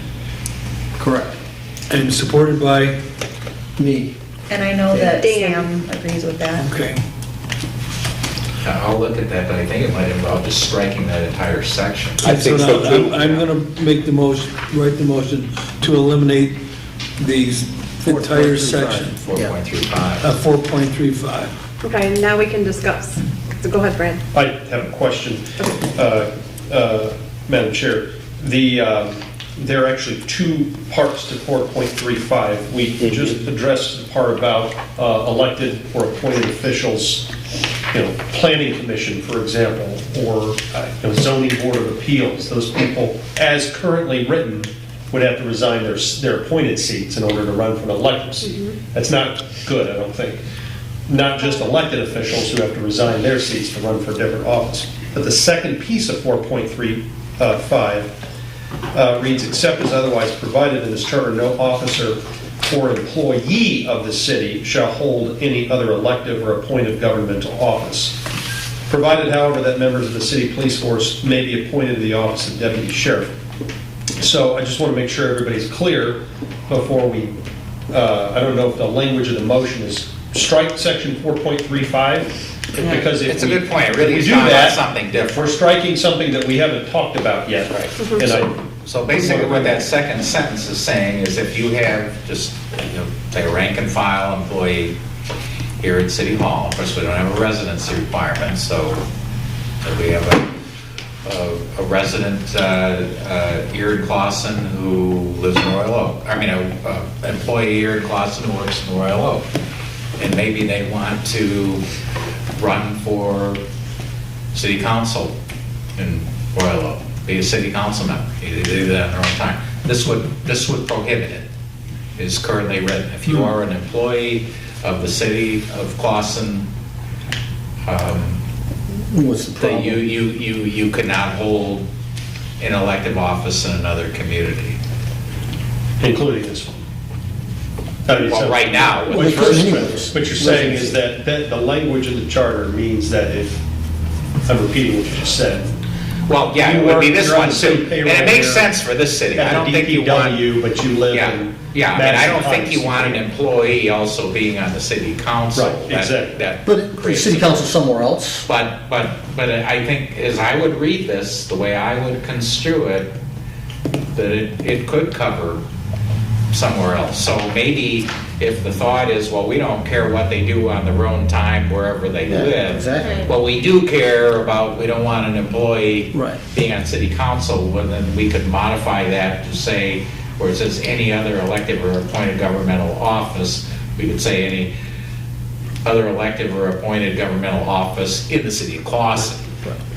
So we need two different motions here. I What think I'm you're getting right. at. I think you're right. The motion on the table right now is dealing with this first part of 4.35. We would need a different motion to change the second part of section 4.35. So the motion would be to eliminate the entire section relating to elected or appointed officials having to resign. To to run for another office, period. Another city. Any Yes. office, because it says state legislature in the, Yeah. Well, state legislature may seek, you can run for the legislature, can't run for the Okay, county. shall not apply. Can't run for the county commission, I guess, or the US House, or the US Senate, or government.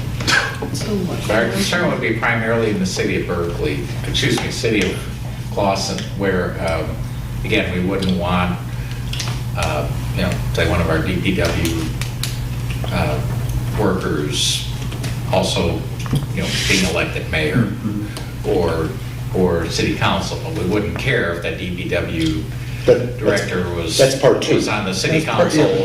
That's part two. Mass and Part rights. two. Right, that's part Yeah. two. I would- So the first part is, we are eliminating the requirement for an appointed or an elected official from resigning their office before they can run for another office here. got it, Yes. Right. got it. So That's the basically, first if they're part. not elected, they retain their seat in business as usual. Right. Motion and seconded. Okay. All in favor? All right. Anybody opposed?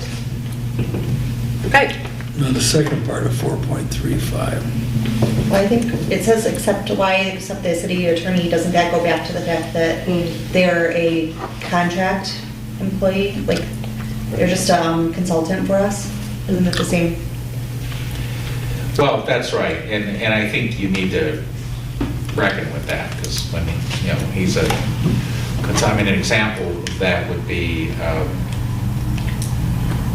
many city attorneys, including yours truly, work for multiple municipalities. And if I happen to be the attorney for Clawson, and that exception was not in here, that would forbid me from working for any other communities. Which would mean Yeah. I wouldn't be interested in being the city attorney for Clawson anymore, because that would, Well, King's- affect my livelihood. Well, Kingsup sat on the, He was on the Rochester Planning Commission? yes, and he also sat on the board for the Detroit Country Day Okay, while he was here. so, yeah, so No that, problem. that doesn't make a lot of sense, but it does make sense to me that you would not want to have city employees also serving as elected officials in the city of Clawson, but whatever else they I've want had to that sit in many on communities on where their I own have time. employees on school boards and. Yeah, as long as it's Yeah. not the same Right, entity, what right. do we care, might actually be beneficial. And I'm not hearing a lot of disagreement. The only thing that gives me a little bit of pause is if the city of Clawson ever did decide, for instance, that it wanted to combine positions.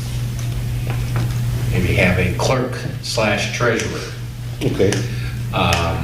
I've seen that in communities where they combine positions. You have one person is serving as the clerk, the treasurer, the finance director. How would that work? As written, it would not be allowed in the city of Clawson, because it says, no officer or employee of the city shall hold any other elective or appointed governmental office. Each one of those, clerk, treasurer, finance director, those are appointed government offices. Well, I'll tell you how they'll get around that. Okay, the clerk is now the treasurer, but I can't give you the title, but you run that treasurer department. So, yeah. And then the There's way- assistant- It's all about how you label it, right? Yeah, so I mean, I've You seen change the it. job description. Yeah, I don't want to overthink it, but I'm just saying, it's But if those. everybody agrees to it at the council that you're gonna be the clerk and the treasurer, who's gonna get all upset about that? Especially if you're doing it for monetary reasons here. I mean, I have a friend of mine who has worked for me and I mentor him, and he has 5 positions. He does everything. When that happens, it's usually because the city is striving to have efficiencies or economies. The last thing we want to do is through the charter discourage that. Well, That should be something that we welcome when they find a better way to make a mousetrap, or however that old cliche went. We don't want to discourage that, say, no, you've got to have all these people separate and all separate salaries and, sorry, we don't Then want, go we back don't want anybody wearing more than one hat at a time. The city goes bankrupt. So are we really only, I mean, what I'm understanding is that we're taking this down to only addressing, like removing almost pretty much everything, only addressing that Clausen employees can't also hold council positions. Yeah, what I'm hearing is, so the first sentence of 4.35, I think we voted on, we're pretty much like taking that out, wiping that out. And then as far as the second sentence, we would, I want to look at it a little more closely, but we'd basically be modifying that just to add appointive, where it says appointive governmental office, I think we would make that elective or appointive office in the city of Clausen. So just focus solely on the city of Clausen, Okay, and not just any governmental office, which could be, well, that makes you know, sense. So it's, school board, another would it community. read that no city employee shall be appointed to, shall be able to, God bless you, no city employee is eligible to run for city council? Is that how, in essence, it should read? That simply? Well, that's another way of No, saying. I'm not saying I'm gonna say, that's the concept we're going at, right? Yeah. We don't care what you do, if you're a city employee here, but live in Royal Oak and you run for the school board. What we care about is, we don't want any city employee to run, to be able to be elected to office here. So you have to be a resident, he or she Yeah, has to be any a resident. elected office, not just city council, right? Well, that's. Any elected office in Clausen. Right, which would be mayor and council. Right, just be a council, not But school school board. board- Because we're government Yeah. school board. Because if they're gonna But be it's still an appointed, elected they're gonna office. have to resign your other job to be Well, this that was appointed elected. office anyway. Right. So This. Samantha brings up a point. If that provision's in there, would they be forbidden from running for school board? No, I think I'll work on the language. So- We're talking about this building. Right, City this Hall. building. We don't Not- care about- Not the city limits Right. of Clausen, just That's what I the government of the That's what I city. thought. Right, but there are like, sanctioned bodies by the state that are elected offices, like this, the school board, there might be some other, that, Yep. we need to clean that up and make sure that that's not part of it. Function of the rule is to prevent corruption. Yeah. Right? It's Yes. straight up. So Sure. if somebody works for DPW, but they're on the school board, there's not really an opportunity for corruption there. Whereas if somebody works for the DPW, but they're the mayor, as you said, or they're on the city council, Right. you have the opportunity to use your higher office. Mr. Irwin, you're 100% right. And there's also another statute that, I don't want to send us sideways here, but there's a Michigan statute called the Incompatibility of Offices Right, Statute, right, right. Okay. which is kind of similar to what we're talking about here, but basically says that you can't, a public official cannot hold another office that is subordinate to or answerable to or that contracts with the other office Right. that they're holding. That's a statute, it's been the state law in Michigan longer than I've been around.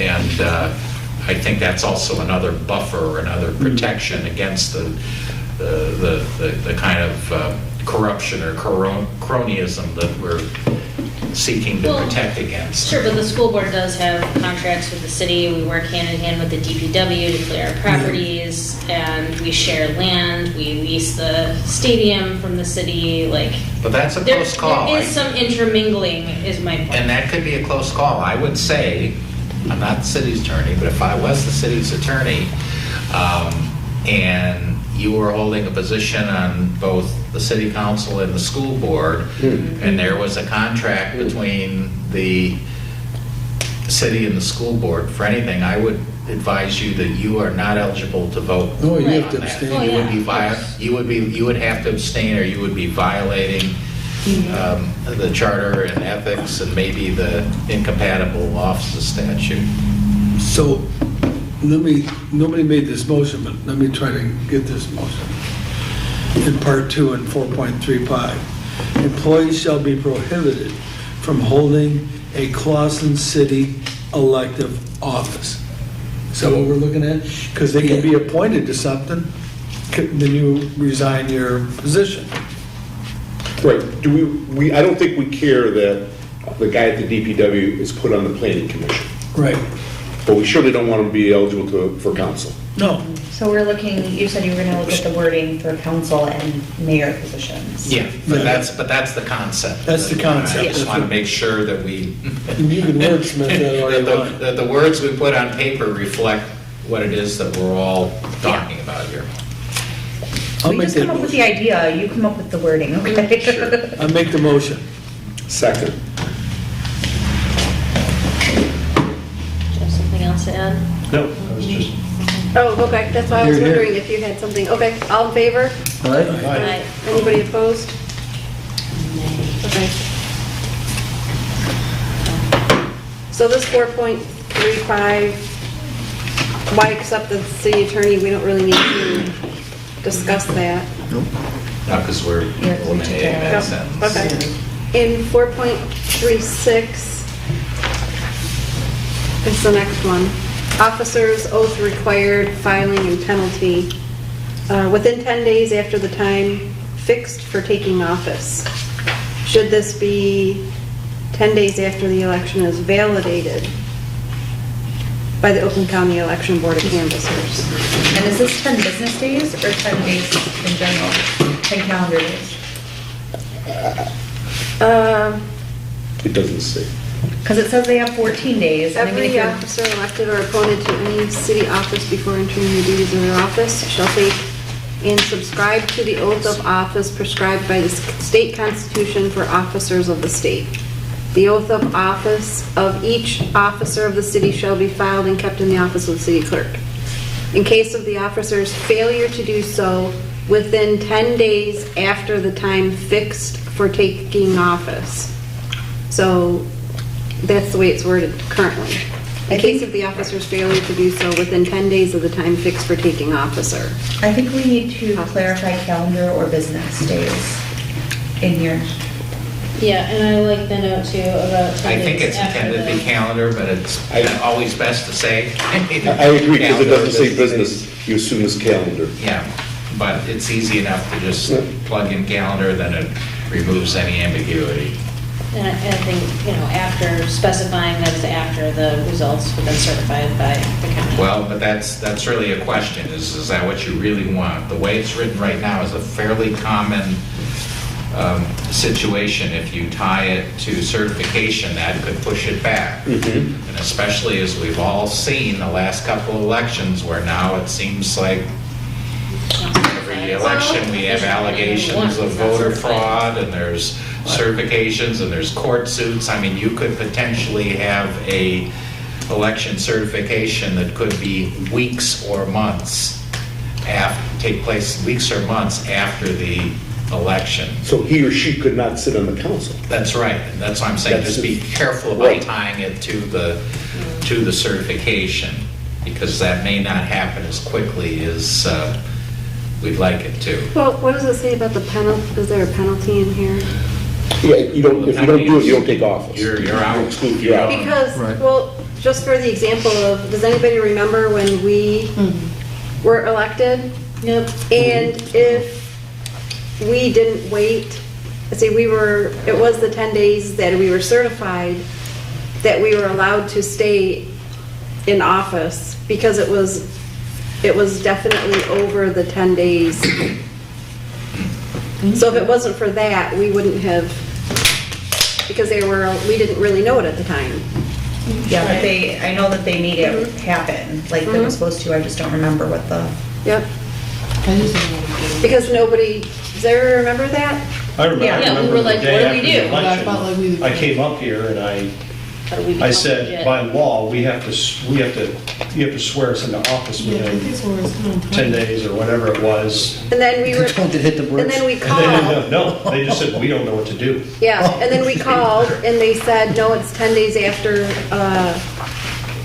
10 days after it was validated by the election board. So it was Okay, after that's the that. way It's they- after validation, That's not the way certification. they We were sworn in on the 18th of November. Yeah, so I And was we like, we were- were sworn in, but we were sworn in at the very last minute. Yeah, because that With was, some cool t-shirts. So when was the election? The election was the second. November. Yeah, so we were past the So 10 we were- days. We were way past the 10 days Well, but it because, might have been 10 business days. Yeah, but That's probably how they construed it, but that's what the. that's why I think that wording That was needs to the be put in Oakland there. County Election Board of Canvassers. They confirmed that, because I remember calling myself. Yeah, so yeah, it was 10 days, I think it was the last day, it was exactly 10 days after the election was certified. okay, I mean, we can put it in certified, I'm just saying that, you know, in this day and age with, But that was only for, is the election, are the election results really the election results? Seems like we have controversy over that. It could end up being a more protracted process, and if the idea here is we don't want to have a long lame duck period, we want to have elections, and we want people, you know, we want the new council to be seated, or the new mayor, whatever, right away, then you would tend to opt for the shorter period to get sworn in and turn in your bond and all that. So this is up to us, right? There's no legalities here, except for the, No, you have discretion. I'm telling you, 10 days is fairly common when you look at charters. Most of them say 10 days. I don't know why. Probably that's because that's what everybody else does, but it's not a legal requirement. You could make it 30 days. You could make it 5 days. well, I think, That's been Is it like for a a- long time. I mean, Oh, sorry, I'm so sorry. no, I'm sorry. assuming there's no change. I just think that it makes most sense then for it to be business days. I don't know how anyone else feels about that, but I feel like business days is like standard procedure for business work. Like, so, you know, you wouldn't have results until Wednesday. is it business days for the community? Like, we're not here on Friday? Well, Business that's, days is typically construed as Whatever it Monday, is. Monday through Friday, excluding national holidays. Yeah, Brad, go ahead. I want to make sure I understand what we're talking about, though. The question that Mr. Starn raised here is, should this be within 10 days after the election is validated by Oakland County Election Board or canvassers? And what I heard you say is that could be problematic. yes. Not- Certification. Not validated. I mean, there's a difference between the word Certified. validated, which is what the county does, and certified, which is that happens at the state level, actually. Okay, So- thank you for clarifying, because that's where we're getting tripped up. Yeah, and Validated. that comes afterwards. Yes. And that, you know, that adds a couple more weeks, Yes. at least 3 weeks to the process. I hear you saying, and I was reading it while you were talking the first time, so I Sir? you didn't get my full attention, I'm sorry. I hear you saying it's better for us in the charter to set the time ourselves, independent of what the certification, the certification, right? Right, I mean, we know the Because we county. could go a long period without a city council. That's right, and having all- that's the point. It's like, Okay. okay, we had an election, and now we have to wait till who knows when, outside of our control, before we have the council being seated. And meanwhile, what happens? Who's running Right. the asylum? And we Well, can you know, do decision that. days in January. So- City council meeting We can November do that, 1st. Commissioner Nasri asked a question. It's our discretion to write the charter that way. Yes. If the people vote for it, then that could be the law. And this doesn't need to be in the charter, but I suppose if they came back and they said that voting results were wrong, even though we've sworn people into office, that would become a matter not for the charter, that would be a matter for what? The courts. The courts? That'd be the question, yeah, I mean, it'd be a mess, I'm not That's quite not sure even how voted that would yet. play out. It'd be a matter for I the just hope asylum. I'm not the city attorney who has to sort it all out, but, Okay. yeah, that would be a mess, that would be a legal matter. So really, and this is the last question, so really what you're saying is section 4.36, you asked the question, but it seems to me like you're saying, leave it alone. Yeah, other than, I don't think there's any problem with the 10 days, whether you want to say business days, calendar days, I mean, that's probably a good clarification, whichever way you go on that. But I think 10 days is a good enough in tying it to the validation of results by the county rather than tying it to certification by the state. As Validation by the county as opposed to certification by the state. Correct. You mentioned I would like to motion that we change the wording on 4.36 to state that the oaths should take place within 10 business days of the validation. 10 business days.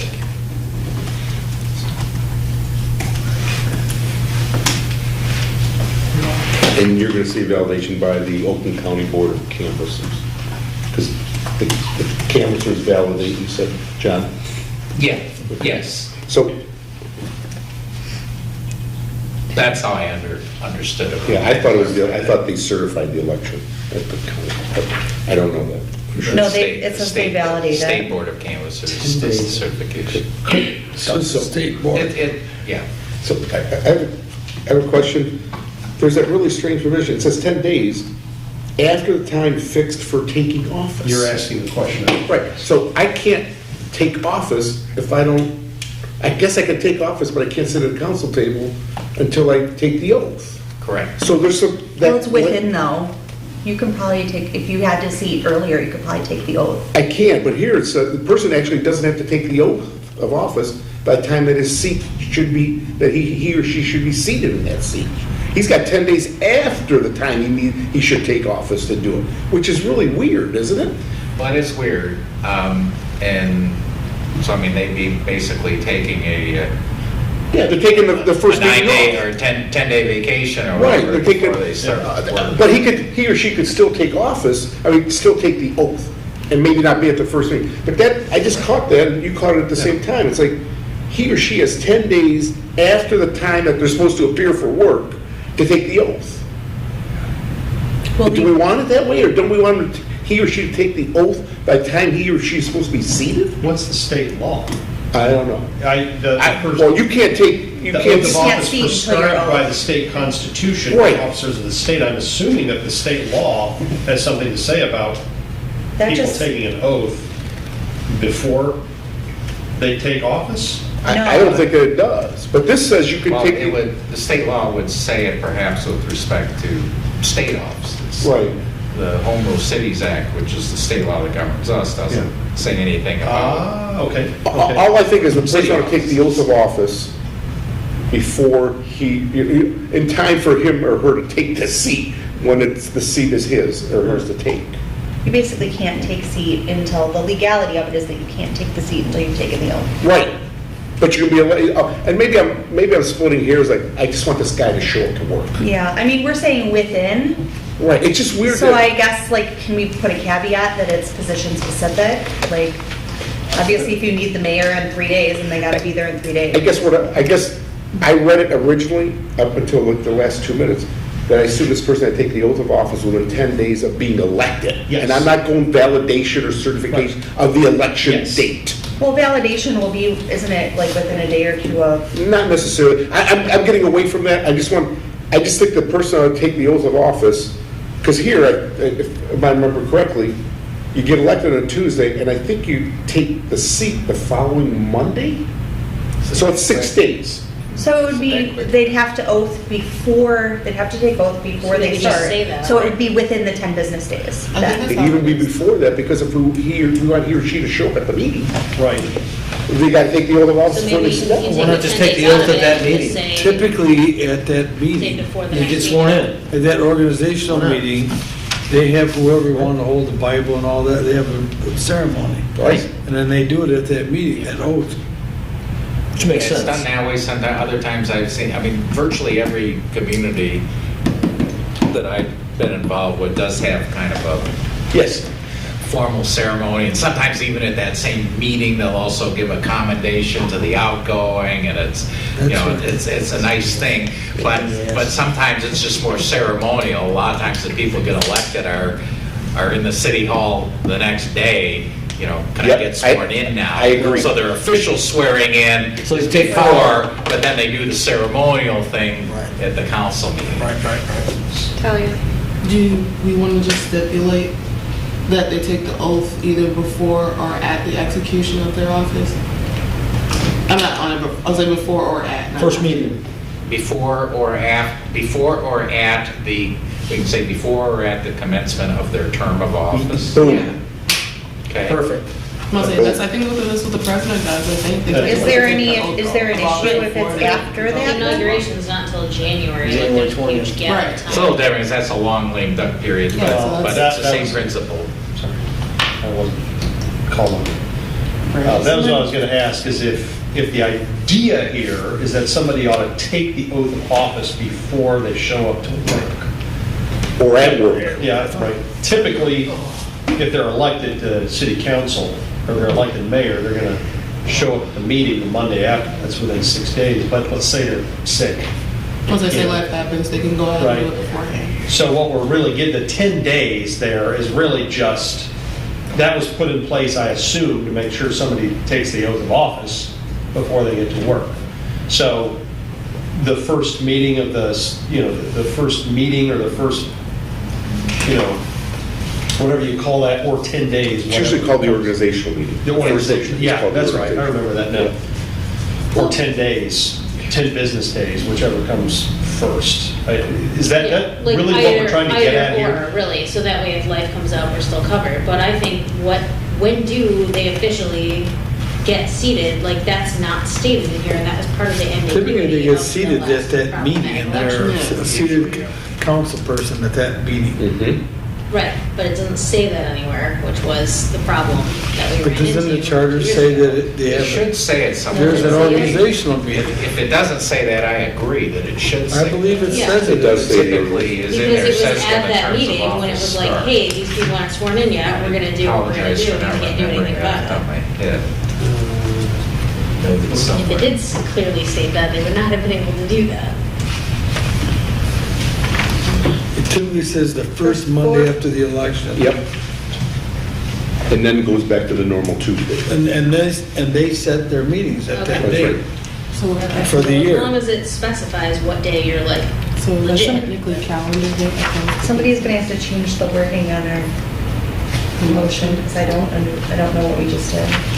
I mean, I like, We changed it to business. All you're, Tracy, what I understand with you, you're just changing it from 10 days to 10 business days. You're not changing anything of else. validation. A validation, and But so. now I'm understanding that we want to maybe take that out completely, the no days. Yeah, I mean, typically that's what happens. If there's a snafu somewhere, people will know, the clerk will know, I cannot give you the oath of office because we got a problem here. So I think you're right. If I take, I'll just, Well, so what if take, somebody is trying to take office well, that's another And they're story. not. That's a court. and then That's a court thing. they're pushed off and they're not giving the oath of office because they want to wait till after that so that they can tell them not to? They That can't would because they be- didn't get the oath of office? Yeah, that would be a court suit. That's, yeah, we can't stop all that. But Okay. the oath of office within 10 business days. Should just change days to 10 business days. 10 business days of the election? Well, what does it When they say should- now? We said the It says validation. 10 business days, it says 10 days from when they should assume the office. I believe it says. It's fixed for meeting, or fixed the date, I'm sorry, I'm looking at a different section. And so am I. My point is, if she's only changing it from 10 days to 10 business days, the rest of the verbiage is the same. Right, within 10 business days after the time fixed for taking Taking office.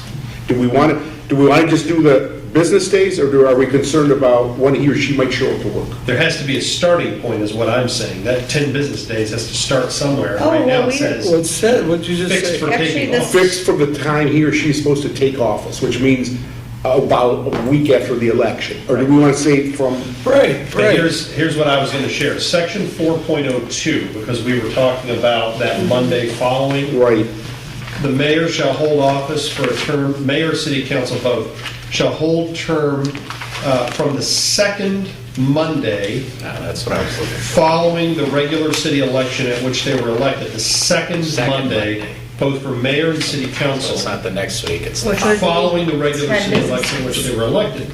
So that 10 would business seem days. that section 4.02 makes the fixed time Yes. for taking office the second Monday. After the election. After the Not the election. second Monday of November. Yeah. Second Monday after the election. So that's I 9 think business we've been doing it days. the second Monday of the month. I think. Yes. We've been doing It's always it- been read as the second Monday of the Never month. on. Yeah. Yeah. Yeah, because they had the So we organization do 10 business meetings days. on the Monday following the election. Yep. Within, Because that was the second Monday of November. And we just read it as, myself included, we read it as not second Monday after the election, but second Monday of Because it would have November. been the Monday following the election. Yes. And so there's your 10 days. Confused. You should be able to take your oath of office within that 10 days because you're not going to meet for almost 2 weeks. So do we have a motion on the table? Yes, the motion was to change, you must take the oath of office within 10 business days Of validation. of validation. Okay. Okay. Was there a second? I'll second it. Okay. Validation, that's the county, Correct. and, Certification is the state. right, validation takes how long usually? Usually about 4 or 5 days. I At believe. most. Yeah. Most. Because remember, they're doing everybody. Right, so Yeah, we're talking it's- about it the oath of could be office. very quick. Could be 14, 15 days after after election day. Well, yeah, but do we want to be putting people in office when they haven't been validated yet? And that's why I asked the question in the We, first place. we were where I understand the motion where I thought we were kind of changing direction and That's what I gravitating thought. toward was to, you know, let's get away from the 10 days and so on and just say that this has to happen At or before. on or before the time that the term of office commences. And as we just identified under section 4.02, the term of office commences on the second Monday following the regular election. So sometime between the election and that second Monday following the election is when they have to do this. Which is why you said in your comments, we would have to change section 4.02. Yes. We'd have to go back and change that because it changes the timing It would. of the If we first were- meeting of the organizational meeting. Yeah, if we were to change, if we were to change it to following the election certification. But did everybody understand what I just Do we have suggested to or threw address, out? Yes. but do we have That to way we address do- validation issues? I mean, I or, don't think we would. okay. We'll just say, you know, you don't, you don't sit down at the table until you've done this, and you need to do this before So should we that combine these organizational then? meeting. Or no, I guess So are we you, Tracy, are you asking, should we just take the wording from 4.02 and add it to 4.36? Or I think we can reference in Or- 4.36, we can make a reference back to the time for, you know, it's happened before the time for taking office as set forth in section 4.02. Something like that. Yeah, I cleaned it up to clarify it so we don't have stilted language, but just to clarify the tie-in. All right. So I would like to make a motion then that I would like to get rid of the first motion, because You're going to withdraw. Withdraw. and then change the wording to the motion to oath should be completed on or before the commencement of office position, of elected position. And then I don't know if we want to say, you know, as of the second Monday after election, or if we want to say, please I think we just- reference Yeah, I think we 4.02. refer back to the other section, be easier. Okay, so I will change my motion to say that. Was I clear enough? All right, oath shall be completed At or before. At or before The institution. On or before The institution of office. Yeah, the institution. institution of office, I was kind of trying to find the right wording there. But he can, Yeah, John can figure out the wording, I'll clean that up, I'll try to, yeah, but tying it into Yeah, 4.02. the idea is to enter I've got the enter idea. before the date the term of office commences. And I've got it in here, on or before ... 402. There you go. So that's the motion by Tracy, who supported? I'll support it. Or, Talia did. Talia. Sorry, I was writing it, I didn't see who else had their hands up. Okay, motion by, okay. Okay, so all in favor?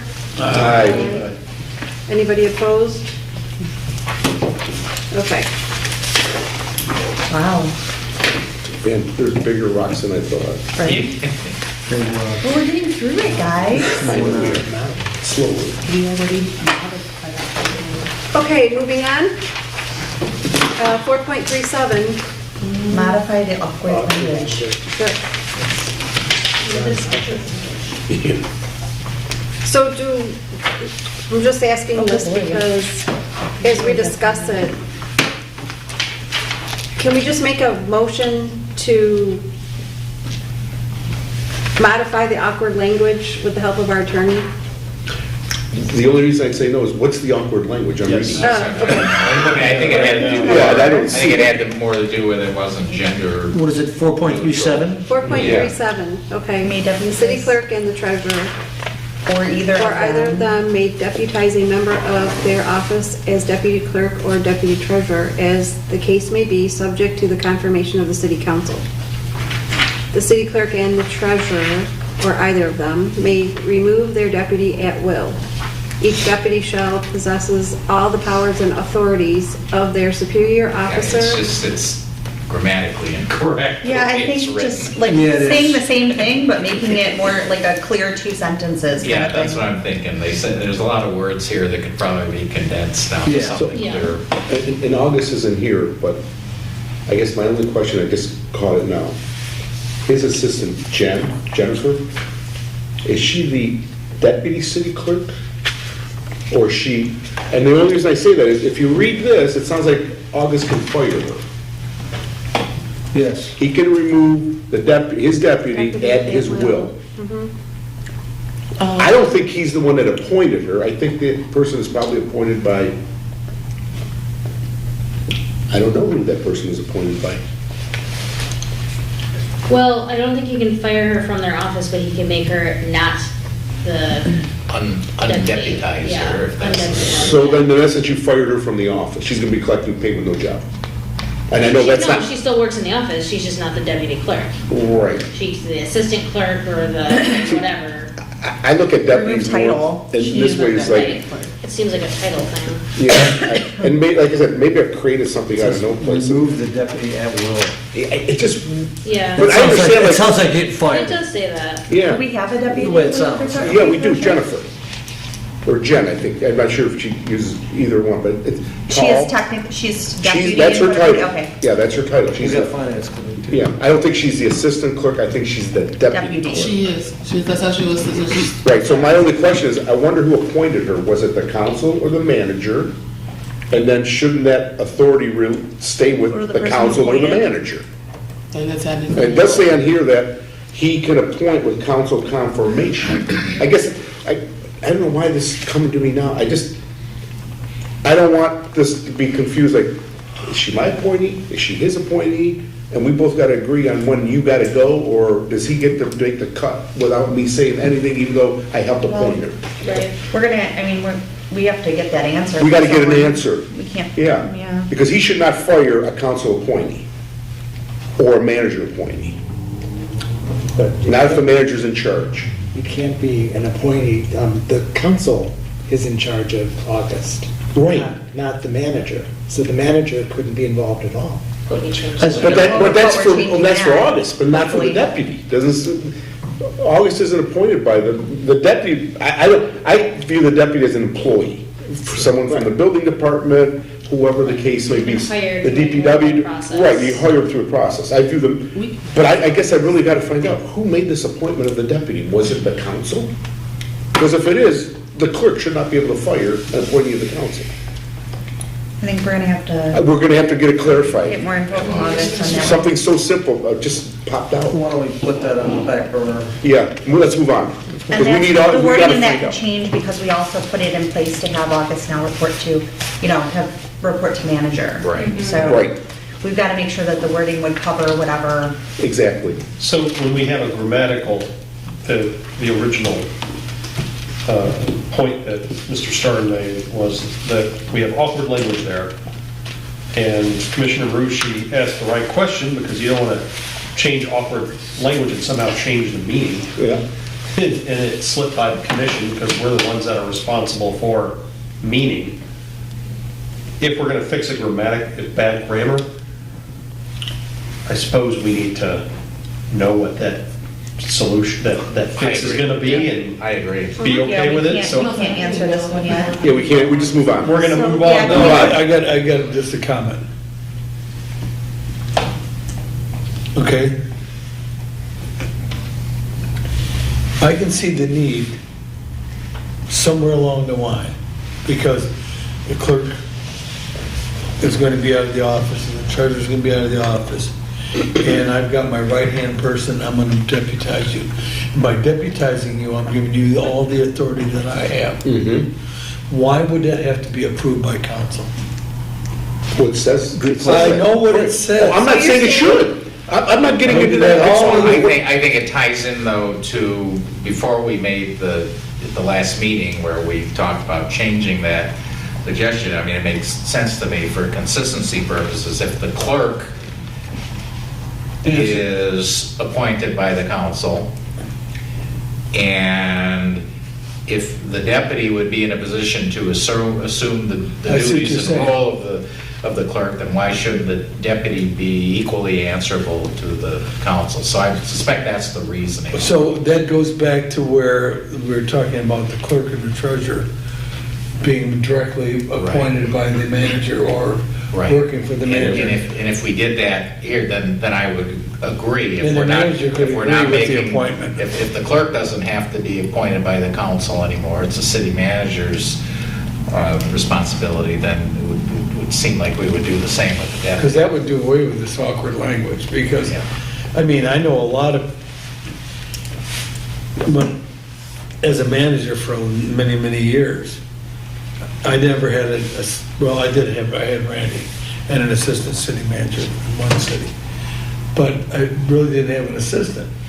And I would let the council know in my weekly report, I'm leaving the city attorney, the police chief, whomever with the keys. One time I had Les, I left him with the keys because it helps them grow.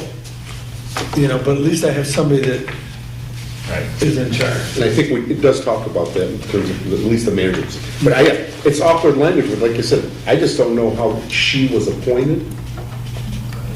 And I think we need to find that I out. Yeah, the remember person that appointing coming should an have issue when I was here.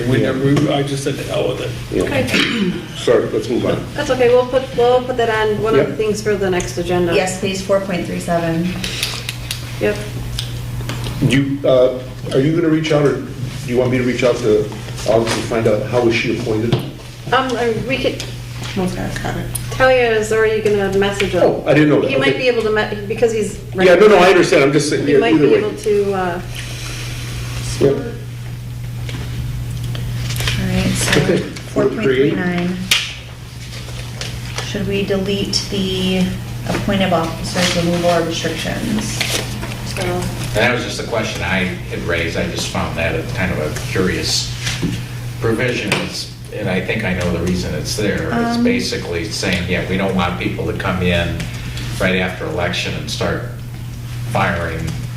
But if the council is no longer People. hiring the clerk and those two offices, if those are. Well, that's right. So that city may- Manager, so yeah, that might just be unnecessary. Right, so that may be, we may have rendered that moot with the other changes. You said 4.39 change. 4.39, yeah. Yeah, and I think Yeah, we like, can delete it. contracts I think will so. generally have a probation period and such set in too. Yeah. So, There's a lot to be said for that provision, because I know of one city right now that, the council comes in, I've seen it in managers' contracts too, it's like, you can't fire me like 60 days before an election or 60 days after. Happens, and you hear those stories one time, there's And something that happens. they're true. That somebody runs for election, so the That's first the thing whole I'm gonna do on the first day is I'm Yeah. gonna fire that SOB. Yeah, it's really true. You know? Yeah, and there should be a cooling off period. Yeah. And so you can't be fair, but there should be really, but I like a provision like this. It's So like, under this, No, they that makes have sense. to Yeah. wait 61 days, then Is fire the really SOB. position that would be right. No, is there a better way we should In word danger. it? In fact, let me ask you this, what if we extended that to 90 days? And I look at it, maybe it's protection for the city manager, maybe he or she ought to get that in their contract. Well, the city manager will probably have it in the contract, but Probably so. others might not. Right, others might not, and it's the last thing you want to see is a guy fired or a gal fired because, they wrote a ticket to this guy's brother-in-law. And believe me, it happens all the time, it happens all the time, it's sickening. It's like, I've been elected king. Well, So- when you see that, when somebody comes in and they're gonna do that stuff, they usually, I know one real recent, Yeah, me too, and. here. Yeah, and, where the manager sits, reads a tea leaves. And so we'll get with the mayor and or the city attorney and say, okay, you want me gone, I'm gone, it's no problem. But this is the way it's gonna be, and they work out an agreement, and within those 60 days, the manager's gone, and it's not in the newspapers, it's amicable. It happens all the time. Then they call me or Joe to come as an interim manager to open the mail, keep things running, and then they fill the place. That's just the way it goes. When you get a vindictive council, it I says. know, 60 days is great. 60 days is nothing. When you get a vindictive council, says, I don't care what the agreement says, you're gonna sue, and I know you can't, that's an extreme, but if it's not in his or her contract, and you get a vindictive council say, we're gonna bleed you dry, and they exist, they really Oh, I do know exist. they do. Yeah, I know, we're there, it's like, what did I do? I don't really like you anymore. Or, we never liked you in the previous, you worked for the other guys, the ones who lost the election, that's who you By lost. association. So, if we extended that to 90 days, I don't think, that doesn't deal with incompetence. It doesn't cost the Or city any thievery. money. No, it says, yeah, it And says it doesn't cost the misconduct. city Right. any money. gross misconduct, how is that defined? They're gonna That's just describe it ridiculous. as you didn't kiss my behind and I told you to kiss Well, it. and if the city manager that came in, and I have it in my termination clause, explains what gross misconduct is. And malfeasance and misfeasance, and you better prosecute me. I better be prosecuted in court. And at If least- I'm not, you can't touch me. I believe Joe Raker has a severance provision, but I'm almost positive Mike Smith didn't, and I'm almost positive, was it Aaron, what was Aaron's? Aaron. Aaron had Erwin no, Aaron. because they said, we're not giving you one. Of course, you could have said, why'd you take the job? I did tell him that. Right, but at the same point in time, I said, you know why I took the job? Because I didn't have a GD job, and I needed a job. I know that, believe me. Okay, so is there a So- motion on the table for No. changing it to just 90 days? Or I would like to move it to 90 days. 90 days. Let me see here, we You got, could probably clean up the wording a little bit, like maybe no appointed official of the city shall be removed from city office within 90 days of the date of any regular city election, with the exception of gross misconduct in the office. Maybe, does that sound better? I'm fine with that, because if you F up, you deserve it. And I know they're gonna trump up charges, but at least it's gonna have to be something more than, we're not really And that's- pleased with your looks. And that's the reason, I think, why they have the word gross. Right. Because misconduct in office, yeah, that's not a very high bar to reach, whereas gross kind of, well, it's in there. This is wild to me. no, but I'm saying that's why it's in there. Can be fired at any is time for any to- reason, so. So you just wanna change it to 90 days? Nuts. Yes. So I got a motion by Marucci. To extend to 90 days and to include except for gross misconduct. What's in there? Yeah. We almost Just- yeah, needed just it switching now. the I'm wording. sorry, you're right, I'm sorry, Wording yes. it a little. Just Okay, to well, change you got that. it, to change it to 90 There days. comes Okay. August. And who's supporting? I'll support it. See, here's the other reason as well. If there's a vacancy in the city manager and the council gets elected, boom, we can start saying, we're now going to chop heads off if there's no manager. They done already? Holy smokes. What? I like your jacket. So, So you have a motion and second. you got a motion and support. How could you work for them but not for us? Brad has discussion. Brad has a We're not question. voting yet. Go ahead. All right, so just, I hear what Commissioner Marucci's saying. He's got a lot of experience with that. I respect that. But we started with Mr. Starin saying, should we even have this in here? Yeah. So we went from, we can probably get rid of it, to, we actually ought to increase it to Yeah, I 90 think days. it's good. And I saw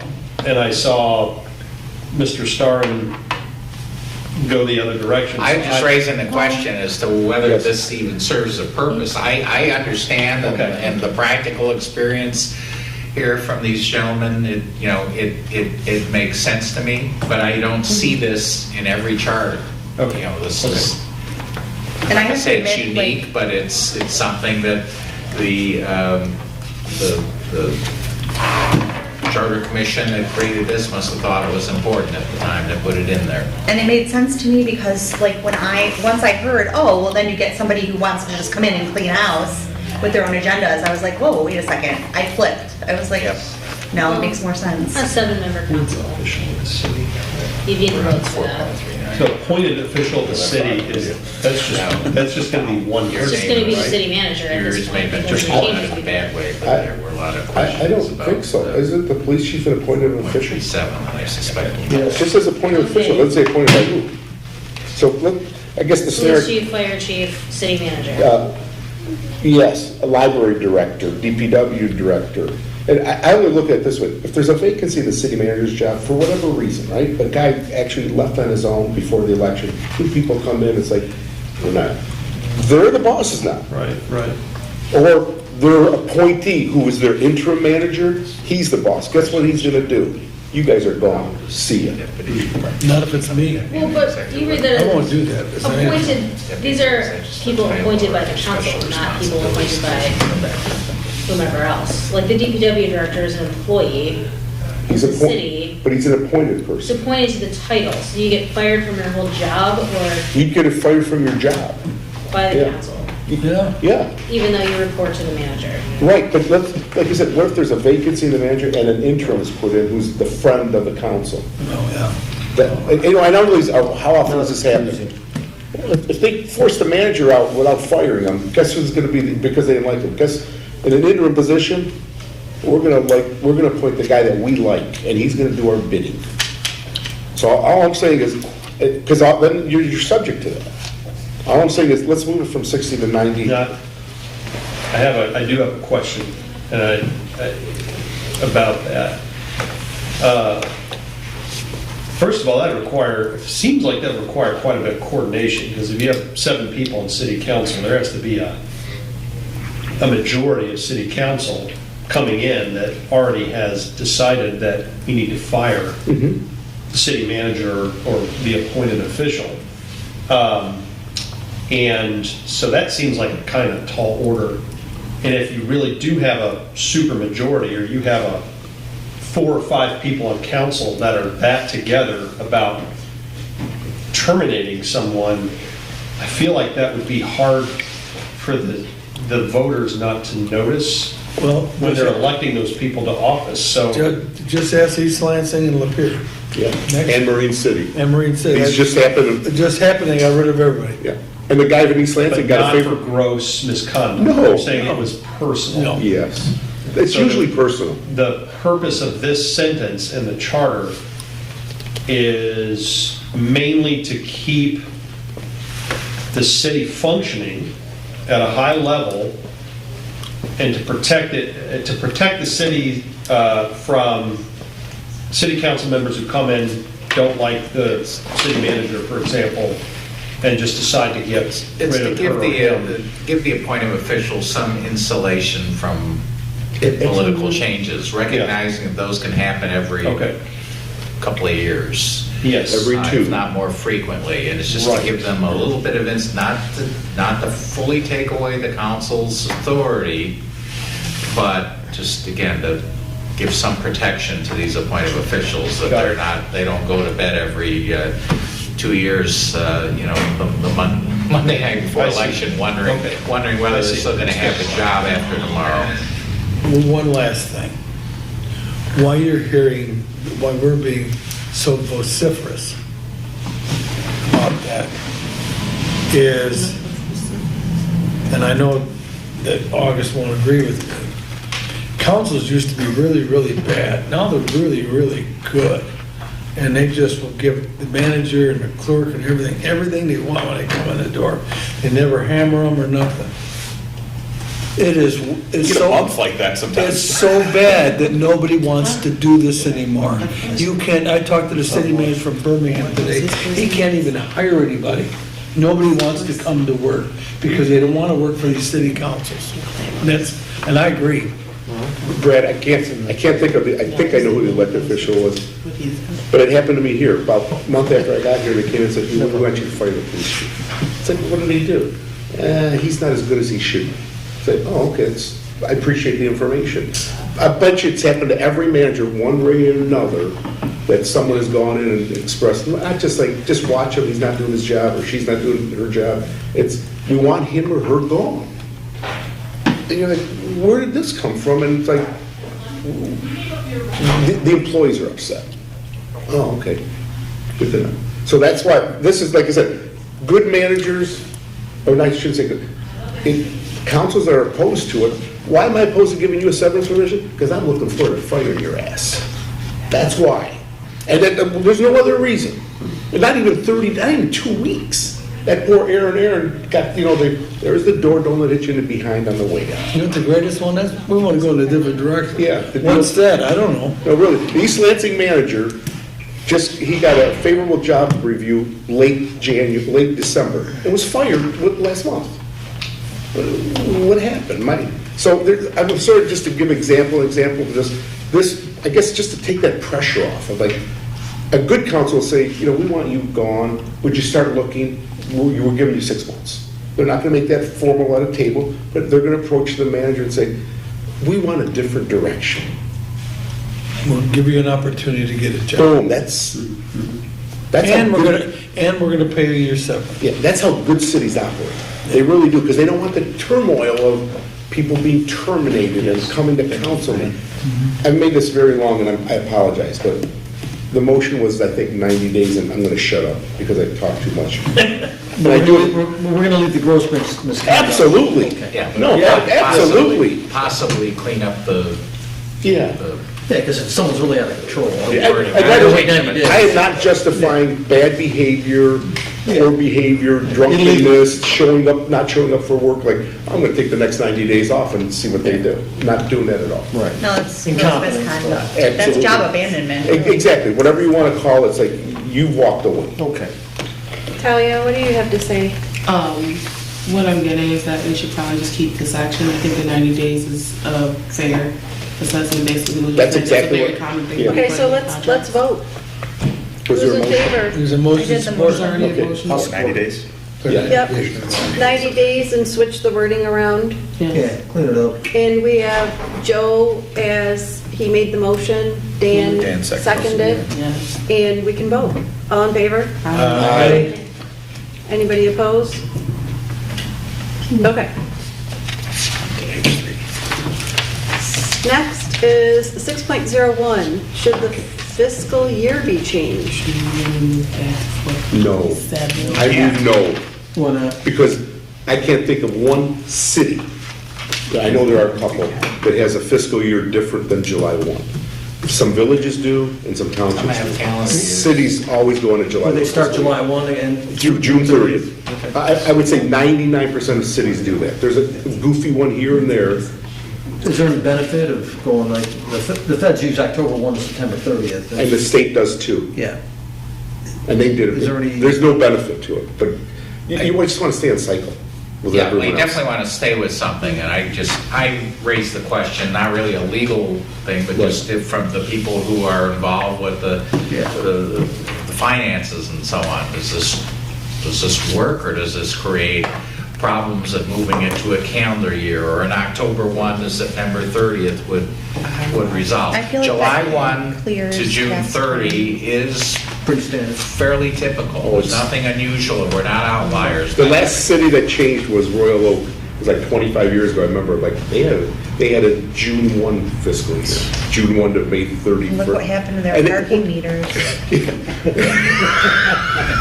They actually, so they had to go to, So cool, that they went to a charter change and switched it to July 1. Because they found everyone they deal with works on a July 1 year. We don't need the motion. If- No, we don't. Yeah, I'm like, Moving on. Just again, just a question I raised, and I want to look at this. Thanks a lot. And if we want to, now that we know August came back, if we go back You to just laughed again. well, he answered. He answered us, so Oh, if we go okay. back to 4.37, who appointed the deputy city clerk? August did. Okay? Okay. So should we put the person who appoints them can remove, like, better wording, but the person who appoints them shall be the one to remove them? But it's all going to be the city manager. If they, yes, Well, August, no, not appointing the position, appointing the deputy title. Right. And we were, in the last thing we said about that, I spoke out of turn, sorry.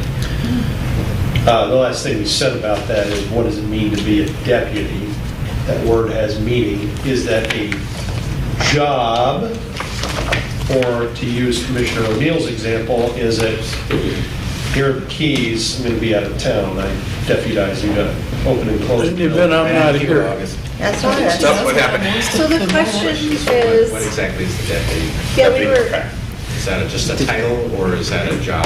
The deputy is the number 2 in the office, assumes the duties of the clerk or the treasurer when the clerk or treasurer is unavailable. They were, in the case, I put out the posting, I took the applications, I chose someone, went to the city manager, they said, yep, that worked, if you're okay with it, I'm okay with it. Hired her, introduced her to council.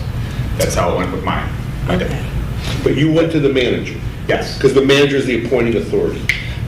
Yeah, but he empowered me. He said, you know this job, you're going to Understood. know the people. I'm not questioning And it's that. the same thing with the treasurer. I mean, the treasurer said, these are the people, I think this is the best one. City manager goes, okay, cool. Then we'll go So with you that. didn't have to go to council at all? But you said you took it to council. We did and after they we. confirmed it? They did not, she was not on the, I do not remember it being on the agenda to confirm the deputy. Currently, that's what the charter Currently, says. the charter says they have to. And it says that I you do can not recall. terminate the deputy. Yeah, I mean, I could fire someone that worked for me, yeah, in my department. I knew that. Wouldn't the city manager be the person who fires? I don't disagree with that. I knew that if I recommended it to the city manager, then they would be done. Again, that's what I'm getting. You could I'm recommend. actually also the HR, so I'm also supposed to be. Right. So you see what I'm saying? You'd have to go to, the manager is the appointing authority or the unappointed. In reality, He or she yes. would probably take your advice 99% 99% of the of the time. time. And that's all I'm trying to get at is, I don't believe he has appointing authority. And sometimes I know in smaller communities, they hire deputies because they're really just part-time and we bring you on a week before the election and a week after the That's election. you elections go away. directors. In townships, they hire deputies who actually are the certified officials who run the city. I was a deputy clerk of Brownstown. I made 3 times as much money as the clerk did because I was there all day and ran the office. The clerk came in, signed things, and went home. Oh, absolutely. So there's different, Yeah. deputies have different powers in Yes. different Okay. types of Oh, I didn't know municipalities. that. Okay. In townships, the deputy tends to be the actually runs the show. Absolutely. And the clerk is elected, serves on the board, votes, signs things, but Not- you can't just get elected and suddenly be certified to run an election. It doesn't work that way. You have to have a certified election official with you. So that's the township model of government. It's very wacky. Treasurers, they don't even, well, clerks and treasurers don't necessarily have to come into office. Nope. But they're smart when they hire competent deputies. Because So they do do we want to everything. eliminate this subject to confirmation by the city council? If you've already made the clerk and treasurer and they're not subject to approval of the city council, then it would make sense to me that the deputy would also Absolutely. follow So suit. that's what we Yeah. discussed, we wanted to make sure you understood it that way too. That's how I Kinda see it. makes sense. If you Yeah, did one, absolutely. you did Craziness. both. Yeah. We're gonna need the person who understands that the most to word the motion. Like, I get the concept, I just don't know how to. I don't even know that We it needs wanna to do be in the rewording. charter that you're allowed to have a deputy. I think it's just assumed. Does this require a deputy or just allow a deputy? I think You there's may. actually- I think it says may, right? Yes, I think I was reading You it may. may. Right. You May may. deputize him. And I apologize for not having the answer right here, but I'm thinking, I'm gonna need to check tomorrow, but I'm thinking there may actually be a requirement in the Home Rule Cities Act that the clerk must appoint a deputy clerk. Maybe it's in the election law, I'm not sure. For some reason, that's sticking in my head, but I can get the answer on that tomorrow. I absolutely agree we should move the requirement that the council confirm But that the part, clerks. yeah. So I'm going to make that motion. Wait, so you brought the deputy in from outside? Yes. Okay, because the way I'm reading it says may deputize a member of his office. Yeah, it makes it sound like you have a slate of employees and then you're like, okay, you're the deputy. But of course, in a city like Clawson, it's not like you have 8 people working for you and you can pick one. Right. There are cities where the clerk and the deputy don't even take the minutes of the meeting. They have a union employee who sits there and is paid hourly to take the minutes and do that kind of stuff. For some, I've seen some communities that contract it out. They hire someone to come in and be the secretary for the meeting and do the minutes. So why don't we I've just... heard that. And the clerk just signs it. Yeah. I'm reading now that this is kind of all not, And you got a good catch. Why don't we just change it to where the clerk or treasurer may appoint a deputy? may appoint a deputy. Right, because that person, most likely in this size community, is going to come from without. Yeah. Yeah, yeah. Well, that's why I was it's confusing to confused. say I was like, oh, then they just go back to their job here. Right. Right. It's language. Yeah. Let's get rid of that, yeah. So What's the motion? the motion will be that we eliminate the provision that the council has to confirm a deputy, and we just state that the clerk or treasurer may appoint a deputy. We get rid of the language that says deputize a member of their office. Because if you do hire from within, let's just say, because there used to be 2 clerks outside in the treasurer, in the clerk's office. You see 2 out front. Yeah, One in we the back. sometimes do, sometimes don't. Right, but I mean, Michelle comes in, there used to be 2 permanent clerks out there. Right. And you could have, if there were 2, said, you know what, such and such is retiring, and I'm going to appoint you, as it used to be Michelle and Teresa. I'm going to make Teresa, when Michelle retires, the new deputy clerk. I just think, get rid of that provision that it says someone from the office, and get rid of council confirmation of his or her appointment of a deputy. When I came in, there was no one else in the office. That's right. It was Michelle just keeping the seat. That's So I right. had to go out and find. Yep. Yeah. Okay, so, I'm good with it. and we were thinking remove council confirmation. Yes. Yes. Was this seconded? But allow, obviously, him or her to appoint a deputy.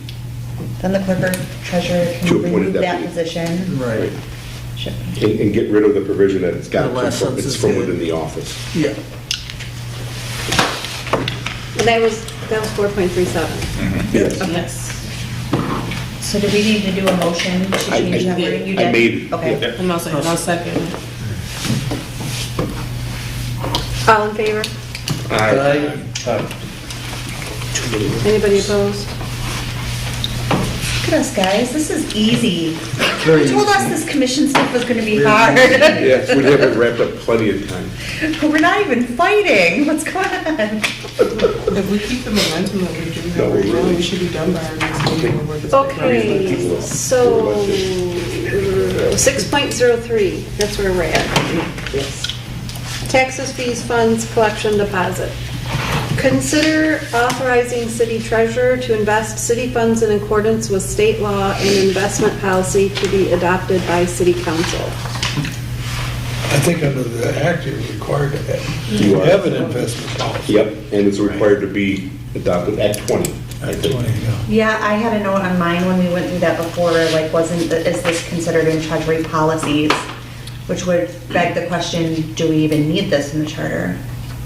Well, I was suggesting and raising this question, it just needs to be modernized. Yes. Basically, we don't just put money in the bank, but rather, as you said, under the state law, we need to adopt an investment policy. And I think this is one of those, just like we've done with what we were talking about earlier with the process for filling vacancies, and as we've done at prior meetings with regard to some things that could be better handled by ordinance, we'll just state in here that the treasurer shall deposit the funds in accordance with the investment policy to be adopted by city council. Yeah. Sounds What good. does the Model City Charter say about it? Maybe they have an excellent little paragraph we could use.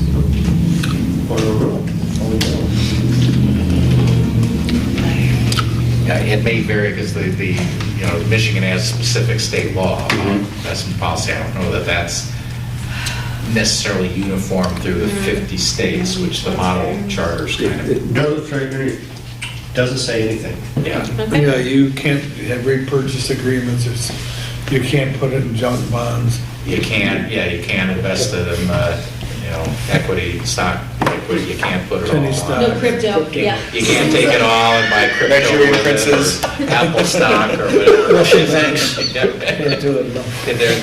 There are limitations, Just let it sink in, but Shannon. it's not as limiting as saying it has to be deposited in the bank account and get your, whatever, 2% interest or whatever. 2%. It's 2 I know, what bank are you at? I'll go there.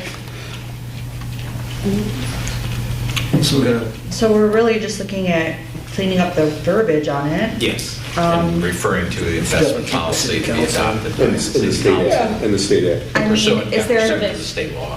so I guess what we need to know, is there anything in here that we want to remove? Do we just want to make a motion to modernize the verbiage and wait to see what he comes back with? Yeah, I love the phrase pursuant to state law. That seems, Yep, that will move with the times. exactly. Yeah, totally. Let's just vote on new verbiage once we get that back. So do we need, if we're gonna have him do new verbiage, do we wait until we get the new verbiage to approve it? Motion to approve, or do we make a motion to? I would say you motion to ask him to. Yeah, direct me. Direct him to Okay. do that, yeah.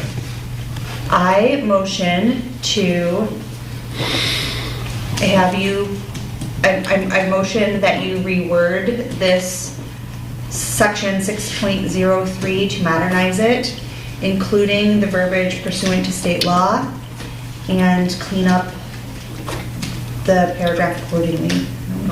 Second. All in favor? Aye.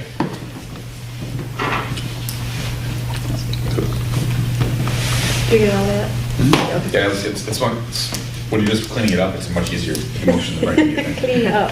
Okay. And a motion to clean up. Motion to clean up Fix this. pursuant to future review before, final stuff. Okay, 6.08, should tax levy limitation be increased? Oh, boy. That's a big one. It's also a tough one. Can you say you're going to 10? It's a tough one in the sense that that's usually not a way to sell something. You say, we want to raise, we want to change the limitations where we can potentially result in higher taxes. City council, explain why we're the fourth highest tax city in Bolton County. Yeah. So, just that.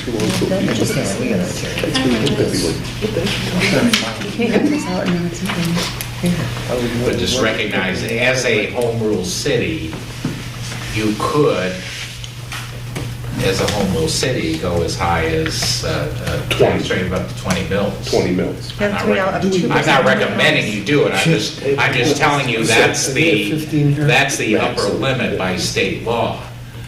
And so you have discretion between. what is it now? Between 15. 0 and 20. I don't know how assessors do it, but it goes back to the Roman days. But the reason, I asked an assessor friend, he said if it would have been 20 mils, it'd been 2%, because it's 2% of 1,000, Yeah. which is 20 mils. A mil is 1 per 1,000. So 1.5 is 15. So here's the weird part, because I did some research on this years and years ago. There was a question on the ballot in the 60s which said, do we want to build a pool? And then the second question was, if we build the pool, we're going to lower the millage rate. Well, they should have tied those together if they could have legally done so. Because the vote on the pool was no, but we voted yes on the decrease of the millage rate. So the residents are really pretty smart. They got the millage rate decreased. I know, I did the research, like, oh my God, that doesn't make any sense at all. We're a 15 mil city. Most cities are 20 mil cities. I am not saying I want to go to 20 mils. Well, like, do you? Well, you Is it don't make enough? it 20 mils, 15 you allow mils the enough? council to go to 20 mils. Right, but It's what I'm not- saying, but it's This a- board body does not set that rate. No, but you authorize up to. Us, Yes, yes. that's what I'm saying. I'm not a You're not recommender. raising anyone's taxes here. Right. So, It's- yeah, what don't- was don't panic. We never get out of here, I man. know, right? No, all of us would vote no right now, I'm hoping. Move to go. So I'm understand. thinking that we need to just determine if this is a need for future. Like, is this something that we need to be in the charter for concerns 20 years from now. And that's why I Would there raised it. be- I mean, there's the 15 mil limitation, is the city feeling handcuffed Well, let me ask right a now. We question. don't have enough operating. What is the millage rate? What's your rate? We go get this, we go, right now, we're off the top of my head. Because the thing is, under Headley, It's probably less, yeah, you can go up to your maximum millage. right. I had the roll-up. It's 20 the max by With a state. vote, Well, That's the maximum we can go to, but you can have a lower charter limit, as we do here in Clausen. And what we're checking right now, it's 15, but based on Headley, I suspect we're probably 12? 12, considered, I mean, 11. Rennis, has there been a Headley override anytime recently? So it's No. probably, yes, probably down around 12 then. And so remember this, this is key, this is for general operating. State law gives you authority to pass millages under state law. So don't believe that this is the total. So we levy a millage here for garbage collection. Or Parks and Rec, which we Well, don't. we don't for Parks and Rec. You could, let's just say if there's, well, you could levy one for roads if there's Police, gap. police and fire. Police and Public safety is a big fire. one. So this is general operating. There are special millages that are allowed by state law that many cities take advantage of. right. So if you look at your tax bill, you're gonna, if you add up all the city millages, it's gonna be more than 15. There's ways around that. Absolutely, there's ways around it. It's quite common, actually. Now, It's the norm. now, It's the norm. because the city's under 15,000 population, under Public Act 33, you can levy up to 100% of your police and fire, your public safety costs, just with the vote of the council. Yeah, you know about that, I know, I did it. yeah. I've done it too. So basically, what they're saying is they break What's that, all Joe? the costs for public safety out of the general operating, have its own millage just to pay for that, and that frees up room in the general operating cost. So you can operate. People do that all the time. You pass a public safety millage, you promise X amount of police or X amount of fire, and they get locked into that, and this is what it pays for, and it only pays for, that money only goes to this. Same with Parks and Rec millages. We're back. To that point on PA 33, that is something that has to be reviewed every year, and it's not something that will be a positive impact on your bond rate. It won't be necessarily negative, but you can't bank on it from year to year. Right. Right, good point.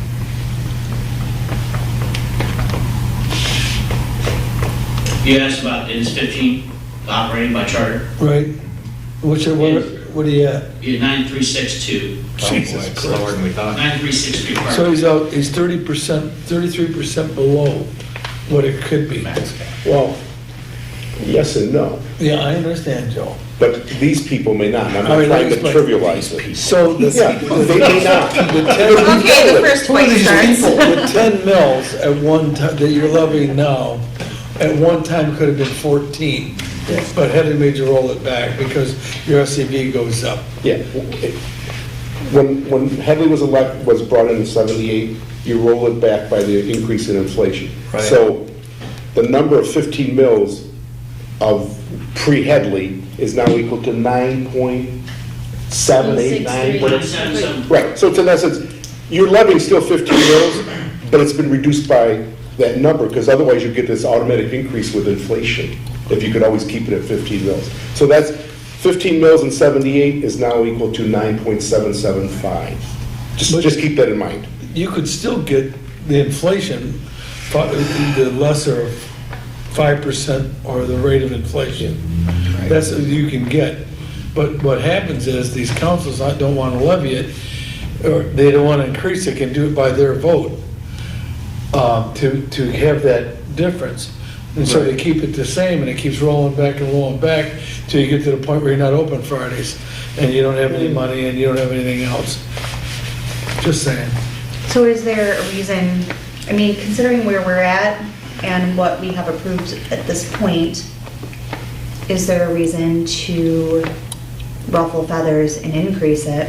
think it would be a tough sell right now, given that you're at Absolutely. 9.7 something. Right. And I mean, if we were really that strapped for money, the first thing we'd be talking about would be a Headley override. Right, a Headley election override. To get it back up to 15. Right. Really, the question I pose to you is 15 enough, or should we go something higher? But we haven't even gotten back to 15 yet, so it seems like if we were to suggest, Yeah. recommend going to 20, that'd be a bit of an overreach. Well, yeah, because the people reading these changes aren't here Yeah, they're gonna be understanding like, it why even completely. doing that? We haven't even. They're seeing, oh, my considered any taxes are gonna go override up. to get That's right. 15. And he's just pointing out you can do something there, that's all. Yeah, But I don't want to. I, just again, while we're looking at the charter, you know, let's make sure we're not overlooking anything that we might want to tweak or overhaul. And this one, there probably is not a good reason right now, it's just something we're talking about. yeah, Good absolutely. conversation, right? But we have a good cushion right now, and I think this is one of those things that could hurt us in approval, and that's what we're trying to stay away from. probably would. If there's not a reason to do it and we have a cushion, then, Just leave I it. mean, I think that we're okay to leave it, personally. I'm okay with I agree. Yeah. Too. Okay, moving on. 7.01, modify provision to authorize granting of discretionary tax abatements, tips and tax relief available under state laws. Yeah, I raise this because really it's that the second sentence. I really question why that is in there. Because as I read this, a strict reading of this would be, we cannot grant exemptions from taxes right now in this city unless they're required to be granted. So to me, that means our charter does not authorize the city to grant any discretionary tax relief, which there are numerous state laws that authorize us to give abatements and other things like that. Pilot agreements. I don't know what the city's practice has been, but I'm just saying, somebody could strictly read this to say, unless that exemption is required, you can't, the city does not have authority right now to do it. And I'm suggesting to you that maybe you want to loosen that up a little bit, and you would basically say, no exemptions from taxation shall be allowed except those that are authorized Under state law. under state law. Don't say required, but say authorized.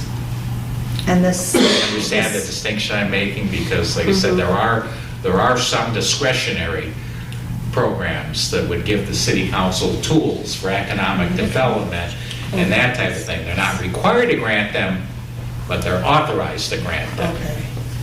As opposed to things that aren't unauthorized, like, Talia, I like you a lot. You know what? We're just going to waive your property taxes for next year. Now, we don't want to go that far. I mean, you might like that, but other people wouldn't like that. John, would you say that just eliminate or required, those two words? I would say, unless, instead of saying, maybe the simple changes, instead of saying as are expressly required, I would say as are authorized. So just get rid of or required. By this, just Or that, required. substitute those, that, Yeah, excuse me a second. Are you talking about, like, for example, say a nonprofit wanted to come to Clawson, and they set up in downtown Clawson, one of the vacant buildings over there, and it was authorized under state law that they get a tax abatement? We could do that.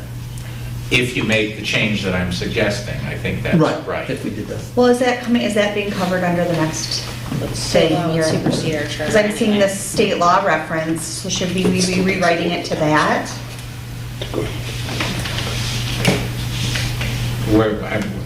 I see what you're saying. Yeah, I mean, what that state law reference is saying is citing the statute. There are certain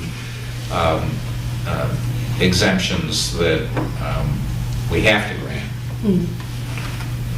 And I'm not challenging it. I mean, charitable institutions, Religious. Public property, religious property, religious institutional property, certain kinds of Right. hospitals and other things. We have no choice but to exempt those. Aren't American Legions, I think, exempt? Those are required. What I'm talking about is there are other examples that are other instances that are where tax relief is authorized under state law, but not necessarily required under state law. And I'm just suggesting to you that to the extent it's authorized under state law, I think we want our city council, our city to be able to grant those. Yeah. And not just And say, it well, is- it's not required, so it's discretionary, so I guess we can't do it. Yeah, the MEDC's got a lot of requirements for grants and aid and what the city has to do to Exactly. kick in, yeah. Yeah, all You're kinds of hamstringed things. with this. Yeah, and it's typically for economic development. You're trying to lure somebody in, and that last thing to push it over the edge is we're gonna give you this, 7-year partial tax abatement or whatever as authorized under a particular statute. You want to be able to do that. No assumption. I agree. And you're saying the language right now, Arguably, a strict reading of it Say would no be that exemptions. we This So is no exemption. cannot do that. to change that, we're really just talking about the word I'm or saying, required. I'm saying, yeah, a change where it says expressly required, I'm saying change that to authorized. It says that now, it says expressly authorized or required. Authorized. He's saying Yeah, Get rid of or recommending required. or required. Yeah, just get rid of or required. right. Yep. Right. Yeah. Is there a motion as such? So it would read, the first sentence, then the second, no exemptions from taxation upon such subjects shall be allowed except such exemptions as are expressly authorized to be made by the city by state law. Yes. I'll make that motion. I'll second it. All in favor? Aye. Anybody opposed? Moving the City. phrase. Or required, right? Yes, Do we want to continue? 701. No. We can wrap this up at the next Made motion. meeting. Let's I'll make a motion. finish up our agenda and then, So you're gonna pick up at Next. 7:02. Who seconded the last motion? No, 11:02. It was just you two? Yeah, okay. Yeah, we're still 11:02. gonna pay rocks. I made the motion. 11:02. Commissioner O'Neill made it. And then I seconded I it. thought so. Okay, that's what I thought. Thank you. My fault.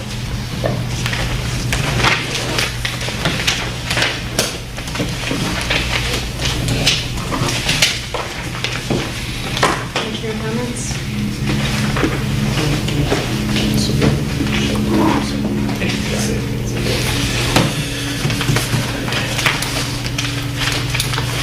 Yeah, this is information, okay.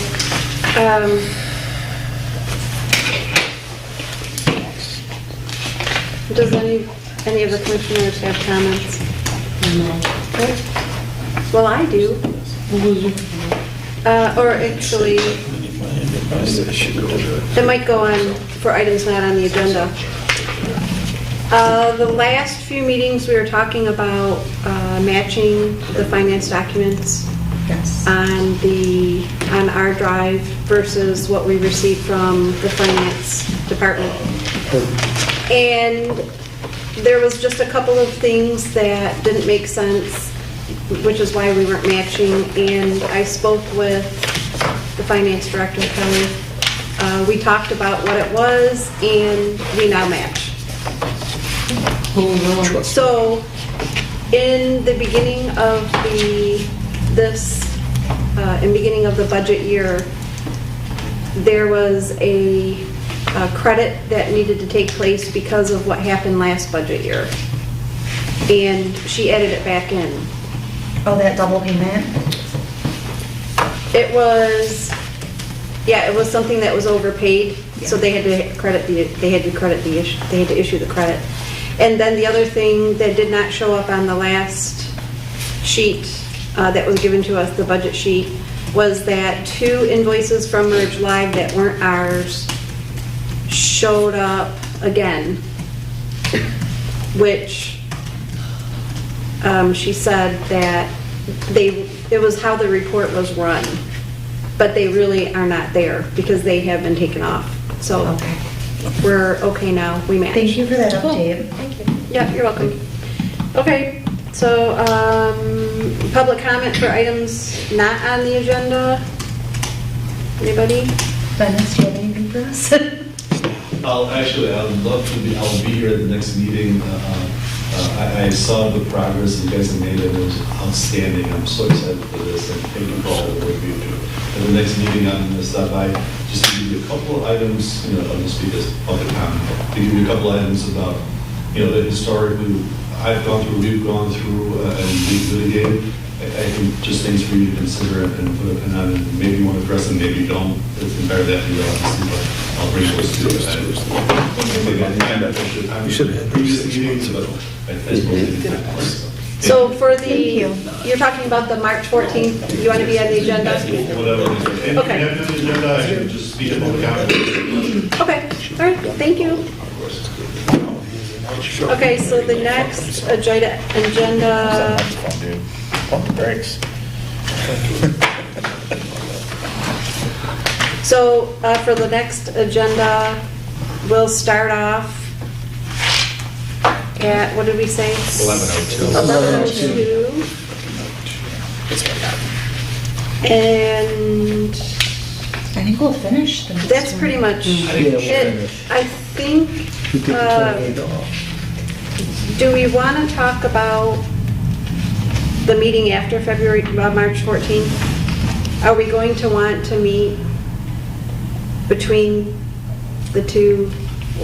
Let me grab the date. 14th or 28th? Still have to meet to go through all the changes, see if everything is what we go through our notes. So. Does everything look I like you said just- it was supposed to look? Yeah, so I just want to understand, so we're meeting on, today's the 7th, we're meeting on the 14th, we're going to meet again on the 28th because it was scheduled. Do we also want to meet on the 21st? I would say let's leave it to where we're available, and let's see what kind of progress we make after next week. There's still a lot of work to be done, like I always just said. There's a lot of material to review that John has to bring back to us. Well, yeah, he needs time to like do all this Absolutely. updating. It's a lot. Yeah. You're gonna need time to look at it, digest This it. is gonna leave it Right, open, we need decide to next find week. One thing's got- the final draft before. So we got a Decide. meeting for the 14th. And not that we get to decide right now, but Keep it open. everybody needs to kind of look ahead. I just wanted to bring that up to make sure that we all knew that. I think we should assume that we'll be meeting still that day, but Yes. I think that's just a strong assumption, because we still, between this meeting and our next meeting, just to get everything back, we'll have to double check in the case that there is no issues. In the case that everything's perfect, which you've been great so We far. should- That'd be Well, nice, but the reality is we'll probably look at things and once we see it again, it Yeah. might spark some additional 'Cause we might make conversation or some changes to questions verbiage to about make it- the subject matter, so. Now, are you just making all of these changes in the next version of the charter? Like, would it be Charter 5? That's what I was thinking of doing. I think we're up to version 5. Oh, no, that would, I prefer that. I don't know if anyone else has a problem. That's what I prefer. I'm also I just trying wanna to make keep sure. a running list. I'm trying to give them to you version by version so that we can just look at the changes we're discussing, but also have a kind of a running document that has all, that reflects all the changes in it. So that's Absolutely. ultimately what we're going to have to give to the, to show the Attorney General as far, so they can understand what we're doing. Got Will it. those be available before our next meeting, do you think? It's my hope. It's to have everything that we've accomplished the last couple of meetings and to have that to you for your meeting next Tuesday. Is going to be tough because August is going to tell me he's going to need that in hand by probably Thursday afternoon. It doesn't really matter. It's Yeah. not So that then, important. I mean, Put a that's, package and together that's, on Monday yeah, if you I want Well, don't know, in fact, I can tell you right now, I cannot devote all day tomorrow to do this. And I'm not sure Other I like- things, but I'm not Well, sure we I bump like it a the, week. I'm not sure I like the idea but I will that, get it to you as soon as possible. perfect. I don't like the idea that we just put it out on Monday and Tuesday we have our meeting because it doesn't give us enough time. That's my concern too. Okay, Brad, go ahead. What was your question? Did you have something? that I you- don't have an opinion on March 21st, but just for the record and for all of us here, what date in April are we hopeful that Mr. Starn will take this to Mr. Ellsworth? Well, the plan that we all said that we were going to adapt was actually April 11th, which is Second Tuesday of April. 1, 2, 3, 4, that's 5 weeks if we meet every week. well, that's what, but the thing is, okay, like, let's say next week we finish. next week we wrap it up and we get all the changes from him for the 28th meeting. That gives him, you can still work on the other changes in the meantime, but we just get, instead of getting a copy on the 13th for the 14th meeting, you know what I mean? Instead of getting an interim copy, and then we get all the big rock changes like the 28th. I don't know if that's a possibility. Sure. but- I think it makes sense. The changes that we talked about in the last meeting, we should get back for the next meeting. And then the changes we talked about tonight, the meeting after that. So that way he has at least a week to rewrite the verbiage and like all that stuff. But are we even, I mean, we Hold still on a have a second. page and a half. Kelly's had her hand up for a while now. Let's let her. I don't think you should give us an actual full version until we get done with this. Because I think that we're cutting in extra time and extra paper and more time out of his day if we ask him to keep on making, you can make updates as you go, and I do agree with making the changes as we're moving forward. But the next package I would like to see would be something close to like our before a finished product. Because we're gonna go back and forth and look at this, and we're gonna go and pick apart the verbiage that he's already updated. So getting a new package with each update, we're talking about at least two more packet revisions that we already know the changes to. I agree. Joe? My only comment is I think we're going to be meeting every Tuesday this month. Yeah. And we should plan on it, because we don't want... In April too. I'm not looking at April only because I believe we're going to meet Well, at least April, 2 meetings in we have April. Like the regular first and then at least one, because we want to get this done right away and not rush it, because we've done a ton of work here.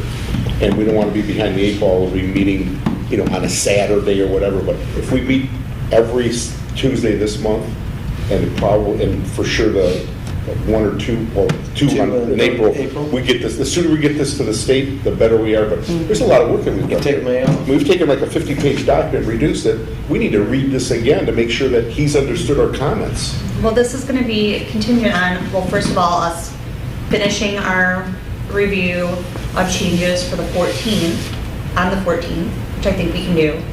But then it's contingent on what he can realistically give us back, like when you can give us back a full copy. Like if we're going to come here, I don't want to get something partial back for, do we want something partial, like a part of something back for the 21st, or we want everything back for the 28th? I want everything back to this meeting, honestly. Well, let's I'd rather- make the determination after next week's Yeah, meeting. I'd rather, Yeah. he's at least doing what we did last week. So I'd feel more comfortable in bits and pieces. If he says, hey, it doesn't work that way, then I'm going to go Well, with it. that's why, it's a lot I of think we can, changes. I guarantee you that I can have everything for you by the 28th. And if you're meeting next week, we get through the rest of this, Yeah, which I think is quite doable. Oh, Yeah. Then it's possible I could have it all back to you by the 21st. Possible, guaranteed for the 28th, possible. Well, I'm just leaving myself a little wiggle room for more storms and other things that come up in the day in the life of an attorney. But I think I've got a pretty good handle, or I've got a very good handle on everything we were talking about. Some of it's easy, some of them I'm going to have to